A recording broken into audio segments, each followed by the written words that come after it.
ನಮಸ್ಕಾರ, ನಾನು ದೀಕ್ಷಾ Bangera. ಆಸ್ತ್ರ group present ಸುದ್ದಿಗೊಂದು ಗುದ್ದು ನೇರ ಪ್ರಸಾರ ಕಾರ್ಯಕ್ರಮಕ್ಕೆ ಸ್ವಾಗತ. Powered by Mukund MGM reality. ಸಹ ಪ್ರಾಯೋಜಕರಾಗಿ BDG ಎಂಟರ್ಪ್ರೈಸಸ್, ಮಾಸ್ಟರ್ ಪ್ಲಾನರಿ ಗ್ರೂಪ್ಸ್. ಇವತ್ತಿನ ಸುದ್ದಿಗೊಂದು ಗುದ್ದುವಿನ ವಿಚಾರ ಸದ್ದು ಮಿತಿಯ ಗುದ್ದು. ಯಾವುದೇ ಹಬ್ಬಗಳ ಸಾರ್ವಜನಿಕ ಆಚರಣೆ, ಉತ್ಸವ, ಮೆರವಣಿಗೆಗಳಿಗೆ ಪೊಲೀಸ್ ಇಲಾಖೆ ಅಡ್ಡಿಪಡಿಸಿಲ್ಲ. ಸಮಯದ ಮಿತಿಯನ್ನು ನಿಗದಿಪಡಿಸಿಲ್ಲ. ಆದರೆ ಇತರರಿಗೆ ಸಮಸ್ಯೆಯಾಗಬಾರದು ಎನ್ನುವ ನಿಟ್ಟಿನಲ್ಲಿ ಶಬ್ದದ ಮಿತಿಯನ್ನು ನಿಗದಿಪಡಿಸಲಾಗಿದ್ದು ಅದನ್ನು ಪಾಲಿಸಿಕೊಂಡು ಕಾರ್ಯಕ್ರಮವನ್ನು ಆಯೋಜಿಸಬೇಕು ಎಂದು ಮಂಗಳೂರು ನಗರ ಪೊಲೀಸ್ ಆಯುಕ್ತ ಸುಧೀರ್ ಕುಮಾರ್ ರೆಡ್ಡಿ ಅವರು ತಿಳಿಸಿದ್ದಾರೆ. ಇದರ ಬಗ್ಗೆ ಒಂದು ವರದಿ ಇದೆ, ನೋಡೋಣ. ಯಾವುದೇ ಹಬ್ಬಗಳ ಸಾರ್ವಜನಿಕ ಆಚರಣೆ, ಉತ್ಸವ, ಮೆರವಣಿಗೆಗಳಿಗೆ ಪೊಲೀಸ್ ಇಲಾಖೆ ಅಡ್ಡಿಪಡಿಸಿಲ್ಲ. ಸಮಯದ ಮಿತಿಯನ್ನು ನಿಗದಿಪಡಿಸಿಲ್ಲ. ಆದರೆ ಇತರರಿಗೆ ಸಮಸ್ಯೆಯಾಗಬಾರದು ಎನ್ನುವ ನಿಟ್ಟಿನಲ್ಲಿ ಶಬ್ದದ ಮಿತಿ ನಿಗದಿಪಡಿಸಲಾಗಿದ್ದು ಅದನ್ನು ಪಾಲಿಸಿಕೊಂಡು ಕಾರ್ಯಕ್ರಮ ಆಯೋಜಿಸಬೇಕು ಎಂದು ಮಂಗಳೂರು ನಗರ ಪೊಲೀಸ್ ಆಯುಕ್ತ ಸುಧೀರ್ ಕುಮಾರ್ ರೆಡ್ಡಿ ತಿಳಿಸಿದ್ದಾರೆ. ಸುದ್ದಿಗೋಷ್ಠಿ ನಡೆಸಿ ಮಾತನಾಡಿದ ಅವರು, ಕಮಿಷನರೇಟ್ ವ್ಯಾಪ್ತಿಯಲ್ಲಿ ಸಾಕಷ್ಟು ಗಣೇಶೋತ್ಸವ ಮೆರವಣಿಗೆಗಳು ತಡರಾತ್ರಿಯವರೆಗೆ ನಡೆದಿದೆ. ಎಲ್ಲಿಯೂ ಪೊಲೀಸರು ಸಮಸ್ಯೆ ಕೊಟ್ಟಿಲ್ಲ. ಆದರೆ ಮೈಕ್ಗಳ ಸೌಂಡ್ಗೆ ಮಾತ್ರ ಮಿತಿಯನ್ನು ಹಾಕಲಾಗಿತ್ತು. ನೆಹರು ಮೈದಾನದಲ್ಲಿ ಮಂಗಳೂರು ಗಣೇಶೋತ್ಸವದ ಕಾರ್ಯಕ್ರಮ ಹಾಗೂ ಅದರ ಮೆರವಣಿಗೆ ಅಚ್ಚುಕಟ್ಟಾಗಿ ಆಯೋಜನೆಗೊಂಡಿತ್ತು. ಟ್ಯಾಬ್ಲೋಗಳಲ್ಲಿ ನಾವು ಸೂಚಿಸಿದಷ್ಟೇ ಸೌಂಡ್ ಬಳಕೆ ಮಾಡಿದ್ದಾರೆ. ಮುಂಜಾನೆ 2:30ರವರೆಗೆ ಮೆರವಣಿಗೆ ನಡೆದಿದ್ದು ಯಾರಿಗೂ ಸಮಸ್ಯೆಯೂ ಆಗಿಲ್ಲ ಎಂದರು. ನಾಟಕ, ಯಕ್ಷಗಾನಗಳಿಗೂ ಇದೇ ಮಾರ್ಗಸೂಚಿ ಇದ್ದು ಎಲ್ಲಿ ಎಷ್ಟು ಬೇಕಾದರೂ ಸೌಂಡ್ ಇಡುವ ಅವಕಾಶವಿಲ್ಲ. ಒಳಾಂಗಣ ಮತ್ತು ಹೊರಾಂಗಣ ಕಾರ್ಯಕ್ರಮಗಳ ವ್ಯಾಪ್ತಿ ಎಷ್ಟು ಜನ ಸೇರುತ್ತಾರೆ ಎನ್ನುವುದನ್ನು ಆಧರಿಸಿ ಅದನ್ನು ಅನುಗುಣವಾಗಿ ಮೈಕ್ ಬಳಕೆ ಮಾಡಬೇಕು. 100 ಜನ ಸೇರುವಲ್ಲಿ 2,000 ಜನರಿಗೆ ಕೇಳಿಸುವಷ್ಟು ಧ್ವನಿವರ್ಧಕ ಅಳವಡಿಸಿ ಇತರರಿಗೆ ತೊಂದರೆ ಮಾಡಲು ಯಾವುದೇ ರೀತಿಯಲ್ಲಿ ಅವಕಾಶ ನೀಡುವುದಿಲ್ಲ. ಈ ಬಗ್ಗೆ ಸ್ಥಳೀಯ ಠಾಣೆಗಳಲ್ಲಿ ಅನುಮತಿ ಪಡೆಯುವಾಗಲೇ ಠಾಣಾ ನಿರೀಕ್ಷಕರು ಈ ಬಗ್ಗೆ ಪರಿಶೀಲಿಸಿ ಎಷ್ಟು ಡೆಸಿಬಲ್ ಬಳಕೆ ಮಾಡಬಹುದು ಎಂದು ಸೂಚಿಸುತ್ತಾರೆ ಎಂದರು. ಯಾವುದೇ ಹಬ್ಬ, ಆಚರಣೆ ಅಥವಾ ಟ್ರೆಡಿಷನ್ ಇದಕ್ಕೆ ಯಾವಾಗಲೂ ಕೂಡ ಪೊಲೀಸರು ಎಲ್ಲಿ ಕೂಡ ಯಾರಿಗೂ ತೊಂದರೆ ಕೊಟ್ಟಿಲ್ಲ. ನೀವು ನಮ್ಮ ಗಣೇಶ ಹಬ್ಬ ಆಚರಣೆ ನೋಡ್ಕೊಳ್ಳಿ. ನಮ್ಮದೇ ಆಫೀಸ್ ಮುಂದೆ ನೆಹರು ಮೈದಾನದಲ್ಲಿ ಹಬ್ಬ ಮಾಡಿದ್ದಾರೆ. ನೀವೆಲ್ಲರೂ ಕೂಡ ಬಂದಿರ್ತೀರಿ. ನೀವು ಕೂಡ ಎಲ್ಲರೂ ಇದ್ದಿರಿ. ಅದು ಎಷ್ಟೊತ್ತು ತನಕ ನಡೆದಿದೆ? ಸುಮಾರು ರಾತ್ರಿ 2:30 ತನಕ ಮಾಡಿದ್ದಾರೆ. ನಾವು ಯಾವಾಗಲೂ ಕೂಡ ಆಚರಣೆ ಮಾಡೋದ್ರ ಬಗ್ಗೆ ಎಲ್ಲೂ ಕೂಡ ಹೇಳಿಲ್ಲ. The problem is about the extent of sound you use. ನಾವು ಮಾಡ್ತಿರುವಂಥ ಹಬ್ಬ ಏನು ಆಚರಣೆ ಮಾಡ್ಕೊಳ್ತೀವಿ, ಆ ದಿವಸ ಕೂಡ ಯೂಸ್ ಮಾಡಿದ್ರು, ಆ ದಿವಸ ಕೂಡ ಅಲೋ ಮಾಡಿದ್ವಿ. ನಾವು ಏನು ಸೆಲೆಬ್ರೇಟ್ ಮಾಡ್ಕೊಳ್ತೀವಿ ನಮಗೆ ಸೆಲೆಬ್ರೇಷನ್ ಇದು ಹಾಗೆ ಇರಬೇಕು, ಬಾಕಿಯವರಿಗೆ ತೊಂದರೆ ಆಗಬಾರ್ದು ಅಂತೇಳಿ ಹೇಳಿದ್ದೀವಿ. ಸೊ ನಂಬರ್ 1, ಯಾರೇ ಇರಲಿ ಇನ್ಸೈಡ್ ಏನಾದರೂ ಬಿಲ್ಡಿಂಗ್ ಒಳಗಡೆ ಮಾಡ್ಕೊಳ್ತೀವಿ. Indoor meetings there are no restrictions unless your neighbour complaints against you. Outdoor ನಾವು ಏನು ಹೇಳಿದ್ದೀವಿ ಪ್ರತಿಯೊಬ್ಬರಿಗೆ ಕೂಡ, ನೀವೇನಾದರೂ ಫಂಕ್ಷನ್ ಮಾಡ್ತಾ ಇದ್ರೆ ಒಂದು ಕಾಂಪೌಂಡಲ್ಲಿ ಅಥವಾ ಗ್ರೌಂಡಲ್ಲಿ, ನಿಮ್ಮ ಗ್ರೌಂಡ್ 50 ಮೀಟ್ರ್ ಇದ್ದರೆ ನಿಮ್ಮ ಸೌಂಡ್ ಕೂಡ 50 ಮೀಟ್ರ್ ಕೇಳಿಸ್ಬೇಕು. ಅದು 100 ಮೀಟ್ರ್ ಇದ್ದರೆ 100 ಮೀಟ್ರ್ ಕೇಳಿಸ್ಬೇಕು. ನಮ್ಮ ಫಂಕ್ಷನ್ಗೆ 100 ಜನ ಬರ್ತಾರೆ, ನಮ್ಮ ಸೌಂಡ್ 2,000 ಜನಕ್ಕೆ ಕೇಳಿಸ್ಬೇಕು. ಸುತ್ತಾಗೆಲ್ಲ ಸರೌಂಡಿಂಗ್ ಎಲ್ಲ ಇದಾಗಬೇಕು. ಸೊ ನಿಮಗೆ ಈ DJದವ್ರುಗಳು ಕಂಪ್ಲೇಂಟ್ ಗೊತ್ತಾಗತ್ತೆ ಬಿಟ್ಟು ನಮಗೆ ಹಾಸ್ಪಿಟ್ಲಿಂದ, ಸೀನಿಯರ್ ಸಿಟಿಜನ್ಸಿಂದ, ಸ್ಟೂಡೆಂಟ್ಸಿಂದ ಬರೋ ಕಂಪ್ಲೇಂಟ್ಸ್ ನಮಗೆ ಗೊತ್ತಾಗಲ್ಲ. ಇಷ್ಟಕ್ಕೆ ಭಾಳಷ್ಟು ಜನ ನಾವು ಶಾಂತಿ ಸಭೆ ಮಾಡಿದ್ದಾಗ ಹಿರಿಯರೇ ಮಾತಾಡಿದ್ದಾರೆ ಇದರ ಬಗ್ಗೆ, ನಮಗೆ ಬೇಡ ಅಂತ ಹೇಳಿ. ಆವಾಗ ಬೇಡ ಅಂತ ಹೇಳಿ ಈಗ ಮತ್ತೆ ಹೇಗೆ ಬೇಕಾಗತ್ತೆ ನಂಗೆ ಗೊತ್ತಾಗಿಲ್ಲ, ಅದು ಬೇರೆ ವಿಷಯ. ಈ ಪಬ್ಲಿಕ್ಗೆ ನಿಮ್ಮ ಸೆಲೆಬ್ರೇಷನ್ ಬೇರೆಯವರಿಗೆ ತೊಂದರೆ ಆಗಬಾರ್ದು, ಇಷ್ಟೇ ನಮಗೆ ಬೇಕಾಗಿದ್ದು. ಅಷ್ಟೇ ಮಾಡ್ತಾ ಇದ್ದೀವಿ. 1. 2ನೇದು, ಯಾರಾದರೂ ಎಲ್ಲರೂ ಸೆಲೆಬ್ರೇಷನ್ ಮಾಡ್ಕೋಬೇಕು ಅಂತ ಅನಿಸಿದ್ದಾಗ, ಪ್ರೋಗ್ರಾಮ್ ಇದೆ ಅಂತ ಅನಿಸಿದ್ದಾಗ ಮೈಕ್ ಲೈಸೆನ್ಸ್ ಪರ್ಮಿಷನ್ ಕೊಡಬೇಕಾದವ್ರು ಇನ್ಸ್ಪೆಕ್ಟರ್. ಸೊ ನೀವು ಲೋಕಲ್ ಪೊಲೀಸ್ ಸ್ಟೇಷನ್ಗೆ ಹೋಗಿ ಅಪ್ಲೈ ಮಾಡ್ಕೊಂಡಿದ್ರೆ ನಿಮ್ಮ ಜಾಗ ನೋಡ್ತಾರೆ, ಆ ಜಾಗಕ್ಕೆ ಎಷ್ಟು ಸೌಂಡ್ ಬೇಕಂತ ಹೇಳಿ ಅವ್ರು ನೋಡ್ಕೊಂಡು ಅದಕ್ಕೆ ಬೇಕಾದಷ್ಟು ಪರ್ಮಿಷನ್ ಕೊಡ್ತಾರೆ. ಅದ್ರ ಪ್ರಕಾರ ಮಾಡ್ಕೋಬೋದು. ಅದು ವಿತಿನ್ ದಟ್ ಲಿಮಿಟ್ ಇದ್ದರೆ ಓಕೆ, ನೋ ಪ್ರಾಬ್ಲಮ್. ಇಲ್ಲ ನಾನು ಬೇರೆಯವರು ಡಿಸ್ಟರ್ಬೆನ್ಸ್ ಕೊಡ್ತೀನಿ ಅಂದಾಗ ಆಗ ಸಮಸ್ಯೆ ಆಗುತ್ತೆ ಅಷ್ಟೇ. Nagesh Kavoor, V4 news, Mangaluru. ಈ ಸುದ್ದಿಯ ಬಗ್ಗೆ ನಾವು ಇವತ್ತು ಮೋಹನ್ ಬೋಳಂಗಡಿ ಸರ್ ಜೊತೆ ಚರ್ಚಿಸಲಿಕ್ಕಿದ್ದೇವೆ. ಸರ್, ಈಗ ಸುಧೀರ್ ಕುಮಾರ್ ರೆಡ್ಡಿ ಅವರು ಧ್ವನಿವರ್ಧಕಗಳ ಬಳಕೆಯನ್ನ ನಿಷೇಧಿಸಿರುವಂಥದ್ದು ಸರ್. ಅಂದ್ರೆ ಅವರು ಹೇಳ್ತಾ ಇದ್ದಾರೆ ಈಗ ನಾವು ಏನು ಅವ್ರಿಗೆ ಹೇಳಿಲ್ಲ, ನಾವು ರೂಲ್ಸ್ ರೆಗ್ಯುಲೇಷನ್ ಮಾಡಿಲ್ಲ, ನಾವು ಜಸ್ಟ್ ಅದು ಕಡಿಮೆ ಮಾಡಿ ಅನ್ನೋದನ್ನ ಹೇಳಿದೀವಿ ಅನ್ನೋದಾಗಿ ಅವ್ರು ಹೇಳ್ತಾ ಇದ್ದಾರೆ ಸರ್ ಪ್ರೆಸ್ ಮೀಟ್ ಅಲ್ಲಿ ಅವರಾಗೆ ಹೇಳಿದ್ದಾರೆ. ಆದರೆ ಅವರ ಸೂಚನೆಯಂತೆಯೇ ಕೆಲವು ಪೊಲೀಸ್ ಅಧಿಕಾರಿಗಳು ಕಳೆದ ಮೊಸರು ಕುಡಿಕೆಯ ಸಂದರ್ಭದಲ್ಲಿ, ಗಣೇಶೋತ್ಸವದ ಸಂದರ್ಭದಲ್ಲಿ ಕಿರಿಕಿರಿ ಮಾಡಿದ್ದು ಇದೆ. ಮೊಸರು ಕುಡಿಕೆಯ ಸಂದರ್ಭದಲ್ಲಿ ಉರುವ ಸ್ಟೋರ್ನಲ್ಲೇ ಸೌಂಡ್ ಬಾಕ್ಸ್ ಅನ್ನು ಮೈಕ್ ಸೆಟ್ ಅನ್ನು ಇಟ್ಕೊಂಡು ಹೋದ್ರು ಪೊಲೀಸನವರು. ಕಾರ್ಯಕ್ರಮವೇ ಆರಂಭವಾಗಿರ್ಲಿಲ್ಲ. ಯಾಕೆ ಪೊಲೀಸರು ಇಟ್ಕೊಂಡು ಹೋಗ್ಬೇಕಿತ್ತು? ಅದ್ರ ಶಬ್ದ ಎಷ್ಟಿದೆ ಅಂತಲೇ ಗೊತ್ತಿರ್ಲಿಲ್ಲ ಅವರಿಗೆ. ಶಬ್ದ ಯಾವುದರಿಂದ ಬರ್ತದೆ ಅಂತಲೂ ಗೊತ್ತಿರ್ಲಿಲ್ಲ. ನೀವು ಯಾವುದು ಇನ್ಸ್ಟ್ರೂಮೆಂಟ್ ಇದೆ, ಇನ್ಸ್ಟ್ರೂಮೆಂಟ್ ಇಂದ ಶಬ್ದ ಬರುವುದಿಲ್ಲ. ಇನ್ಸ್ಟ್ರೂಮೆಂಟ್ ಶಬ್ದವನ್ನು ನಿಯಂತ್ರಿಸುವುದು, ಶಬ್ದವನ್ನು ಇದು ಮಾಡುವಂತ ಕೆಲಸ ಮಾತ್ರ. ಇವರು ಇನ್ಸ್ಟ್ರೂಮೆಂಟ್ ಅನ್ನು ತಗೊಂಡು ಹೋದದ್ದು. ಶಬ್ದ ಬರುವುದು ಸ್ಪೀಕರ್ನಿಂದ, ಸ್ಪೀಕರ್ ಅಲ್ಲೇ ಇತ್ತು ಕಟ್ಟಿಕೊಂಡು. ಆದ್ರಿಂದಾಗಿ ಅದರ ಬಗ್ಗೆ ತಾಂತ್ರಿಕ ಮಾಹಿತಿಗಳು ಅವ್ರ ಹತ್ರ ಇರ್ಲಿಲ್ಲ, ಅದು ಪ್ರಶ್ನೆ ಬೇರೆ. ಆದ್ರೆ ಅವರು ಅವ್ರ ಹತ್ರ ಕೇಳ್ಬೋದಿತ್ತಲ್ಲ, ನೋಡಿ ವ್ಯಾಲ್ಯೂಮ್ ಕಡಿಮೆ ಮಾಡಿ ಹೇಗೆ ಎತ್ಕೊಂಡು ಹೋಗಿರುವುದು. ಎತ್ಕೊಂಡು ಹೋದ ಕೂಡಲೇ ಏನಾಗ್ತದೆ ಅಂತ ಹೇಳಿದ್ರೆ, ಅದು ಯಾರ ಇನ್ಸ್ಟ್ರೂಮೆಂಟು, ಇವರು ಬಾಡಿಗೆಗೆ ತಂದಿರ್ತಾರೆ, ಅವರು ಅದಕ್ಕೆ ಬಂಡವಾಳ ಹೂಡಿ ತಂದಿರ್ತಾರೆ. ಅವರು ಒಂದು ಬಾಡಿಗೆ ಸಿಗುತ್ತದೆ ಎನ್ನುವ ಕಾರಣಕ್ಕಾಗಿ ತಂದಿರ್ತಾರೆ. ಅವರ ಪರಿಸ್ಥಿತಿ ಏನಾಗ್ತದೆ?